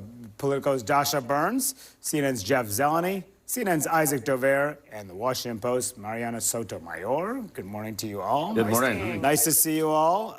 Okay, so when Marjorie Taylor Greene first came to Washington in 2021 as an unflinching Trump loyalist, someone who was MAGA through and through, wore a MAGA hat to the State of the Union on the House floor, and now Trump is putting out messages like this over the last several days, calling her a ranting lunatic, saying she's gone far left, she's a disgrace to our Republican Party, she's betrayed the entire Republican Party, she turned left, and then calling her a traitor just yesterday. Okay, first of all, wow. Wow. I was not expecting that. What is he trying to do here? Is it just to send a message to the rest of the party they will not take even an ounce of dissension here? Well, I think the big concern here is Marjorie Taylor Greene could be creating a permission structure for other Republicans, other MAGA Republicans, to start to disagree with the president, to buck him on some of these critical issues. I mean, look, Epstein opened the door, right? And it's still one of the biggest concerns for the White House in terms of how these votes are going to go in the House and then in the Senate. But Epstein, followed by some dissension on the president's foreign policy. Now, most recently, the suggestion of a 50-year mortgage. Even Fox News, Newsmax, influencers on the right are against that policy. We are seeing these fractures among the base that is just not something that the White House, especially President Trump himself, is used to. Yeah, and it's, you know, is it just what Trump always does here, which is anytime there's someone who criticizes him, he goes after them, whether it's Liz Cheney or any other. You can go back down the line of Bob Corker, and for many, many years, this has been his MO. Is Shut it up, different, Chatters. though, because it's MTG and who she represents? I mean, I think I'm posting about Rick Scott. I said if Mike Johnson was sincere about tackling Medicaid and Medicare fraud, instead of cynically using that line as a way to gut Medicaid by $800 million, they would offer you the maximum punishment since you engaged in record-breaking Medicare fraud. Calm down. I'm responding to Rick Scott, who is apparently crying about me on the timeline. Rick Scott, this deranged person urged his followers to kill me. Don't do it. Wait, why? I didn't say anything wrong here. I said if Mike Johnson was sincere about tackling Medicare and Medicaid fraud, instead of cynically using that line as a way to gut Medicaid by $800 million, they would offer you the maximum punishment since you engaged in record-breaking Medicare fraud. Or not 800 million, 800 billion, right? What the f-? I said 800 million. It's actually by 800 billion. Shit. Oh, good call. I almost f***ed it up. You're not as witty as you think. Don't say a non-specific they. It'll be spun more easily. True. Republicans, maximum legal punishment since you engaged in record-breaking Medicare fraud. There's no way it's 800 billion. Fact check before posting. No, dummy. Rick Scott's Medicare fraud was 1.7 billion, but Republicans were gutting Medicaid or have gut Medicaid by 800 billion. That is correct. Okay, now you don't know what you are talking about. The 800 billion that we're talking about is the new bill that just passed, okay? The new bill that just passed. In a defense of this new bill that just passed, right up until that bill was passed, that would gut Medicaid by $800 billion. The defense from Mike Johnson was, oh, we're fighting against Medicare and Medicaid fraud. That is the BBB. Here, in the BBB. Is that better? It's actually 880 billion. Okay. Christ, here. Actions of the president are similar. I mean, we knew, obviously, as she has been sort of rising in her prominence, going on The View in recent weeks and really going after Speaker Johnson, and then really not backing down at all on the Epstein matter and other things. It's not just that. What I'm sort of struck by in this is her criticism is pretty broad-based. She's talking about affordability. Healthcare. She's talking about, exactly, and things that look like, I still support you. She always sort of phrases it with, I still like the president, but, and those buts are getting pretty significant. So, Dasha, to your point about the permission structure, that is going to be interesting to see how many Republicans obviously join the ranks of voting to release the Epstein files. The White House still wants to keep that number down, but the reality is they know that there's very little Are they going to push very hard to try to do that this week? Or are they it's unclear. The pressure campaign last week to try and get Lauren Boebert to not sign the discharge petition, it failed spectacularly, and it was sort of an embarrassment. I mean, having a rank-and-file member of Congress over to the White House in the Situation Room complex to have this meeting, she ended up not removing her name from it. So we will see what the numbers are, but I am told the White House is still trying to keep them somewhat in check. We'll see if that's 75 Republicans, 100 Republicans. That would be extraordinary, but you just get the sense that things are a little bit different now. It's too early to call the president a lame duck, there's no doubt, but you can just get the sense that things are slightly That's different. what's really scary for different. this White House about this is the idea that a lame duck period is looming here. And I think this gives that little flavor of it. And it could be a window into the post-Trump era. Here's what MTG said about in responding to all of this. Among the things that she said the Americans wish he would fight this hard to help the forgotten men and women who are fed up with foreign wars and foreign causes, are going broke trying to feed their families, and are losing hope of achieving the American dream. That's what I voted for. Is she more in line with the base in some ways than Trump? Well, like, I think the problem that she's hitting at here is that Donald Trump has not been able to answer the question why. Why is he fighting so hard to keep these files from being released? He's not explained that. He's also not explained why prices are not down when his entire campaign was really based on that idea that he would be attacking prices. And he has said, oh, maybe it's the leftover from the Biden days, but we are 10 months into the Trump presidency, and prices, it's not like they've stayed high, they've gotten higher. People are seeing electricity bills that are higher, they're seeing grocery prices that are higher, and the public seems to be associating that with the tariffs, and certainly Donald Trump does too, given that he despite this argument that the tariffs are because of a national emergency situation, that's how he gets around the law, and that he can just do it himself, is just... I don't know if you see this, but I just want to thank you for all you do. I feel like a lot of things are lining up to allow our country to wake up and actually move forward as a society, and part of that is because you kept pushing through the hate and the harassment. All of it, so that you do inspires a lot of people to also just push. Good. Are you drinking Pepsi in a coffee mug? No, it's coffee in a coffee mug. I've had like 18 cups of coffee already. It's not good. Haphazardly lowering them, including on the groceries the last couple of days, just saying we're going to make coffee cheaper. Well, if the tariffs are getting rid of the tariffs of making coffee and other food and meat cheaper, then the tariffs made that food higher, the prices higher. And so that when Marjorie Taylor Greene hits on these things, it is this like, I thought that Donald Trump was saying he was the fighter for these things, and he has not shown it in her mind. Yeah, and this is obviously comes ahead of this vote that's happening, expect on Tuesday in the House to call for the release of the Epstein file. The Republican leadership was forced to do this despite the push by the White House to try to kill this effort for months. Now it is finally coming to a head on the House floor. But look, I want to first look at the polling about where the public stands at large about the issue of the Epstein files. Overall, just 19% of the public approve of Trump's handling of this, and that includes just 10% of independents. But that Republican number is pretty interesting. 44% of Republicans approve of Trump. I mean, that is unusual because typically Trump's like the 90% on most issues when it comes to Republicans. It's 44%. But it also speaks to why we expect in the House a significant number of Republicans to break ranks here. What are you hearing from your reporting in whether they can reach that critical threshold, which is 290, which is a veto-proof majority in the House? What is the likelihood of that? I think it is possible, and the reason why is because the Epstein issue remains the singular issue that we have seen Republicans publicly flip on the president, publicly not attack him necessarily, but want to continue releasing the files. I mean, there are a number of even vulnerable Republicans who say, yeah, I'm going to sign on to this, and even some more hardliners who say that they will do this. However, I think Marjorie Taylor Greene has also pointed out that Trump is using her as an example. If you start to speak out against him, it is possible that he's going to come after you the way that he is now coming after me. So she even herself is saying maybe the numbers are not going to be as high as we once thought. But the fact that Speaker Johnson is going to try and bring this up onto the floor to make sure it has a 2/3 majority, it's still putting Republicans on the record, even if it doesn't pass. You could still vote against the president, though, without sort of doing what Marjorie Taylor Greene has done. She's sort of gone out there, but that's why the roll call is going to be interesting, particularly for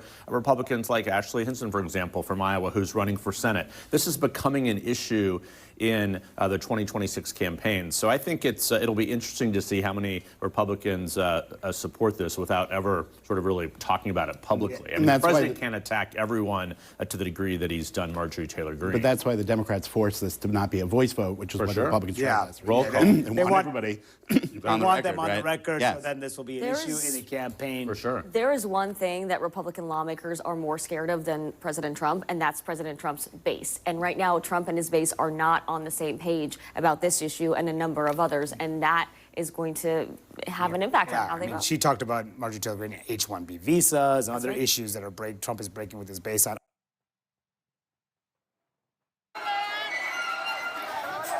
That's the beauty of capitalism, baby. Trump is first and foremost a capitalist, and all the culture war stuff is supposed to be used as a distraction. That is the job of the culture war stuff. So when push comes to shove, of course he is going to abide by his capital owning masters.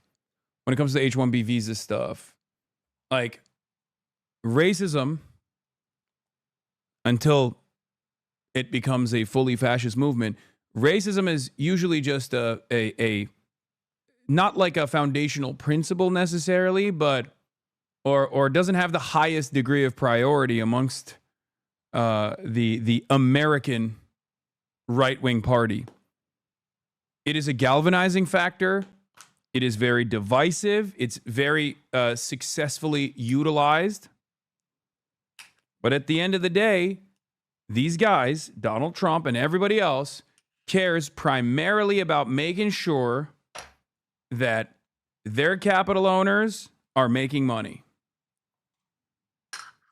That is the primary purpose. Is that fake fruit? No, it's real fruit.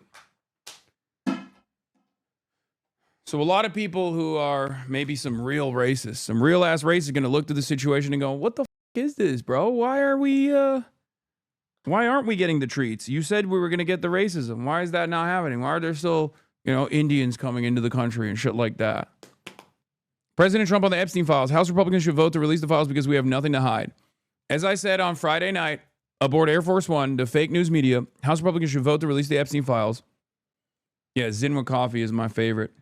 House Republicans should vote to release the Epstein files because we have nothing to hide, and it's time to move on from this Democrat hoax perpetrated by radical left lunatics in order to deflect from the great success of the Republican Party, including our recent victory on the Democrat shutdown. The Department of Justice has already turned over tens of thousands of pages to the public on Epstein and are looking at various Democrat operatives, Bill Clinton, Reid Hoffman, Larry Summers, etc., and their relationship to Epstein, and the House Oversight Committee can have whatever they are legally entitled to. I don't care. All I do care about is that Republicans get back on point, which is the economy, affordability, where we are winning big. Our victory on reducing inflation from the highest level in history to practically nothing, bringing down price for the American people, delivering historic tax cuts, gaining trillions of dollars of investment into America, a record, the rebuilding of our military, securing our border, deporting criminal illegal aliens, and ending men and women's sports, stopping transgender for everybody, and so much more. Nobody cared about Jeffrey Epstein when he was alive, and if the Democrats had anything, they would have released it before a landslide election victory. Some members of the Republican Party are being used, and we can't let that happen. Let's start talking about the Republican Party's record-setting achievements and not fall into the Epstein trap, which is actually a curse on the Democrats, not us. Make America great again. That's a very strange shift in confidence. It's either a bluff or they just agreed on a way to cut the nasty shit about him out. Yeah, I don't know. Maybe they on background were able to find a way to cut this shit. Anyway, Hasan Reactions is one of the best ones in the React channel.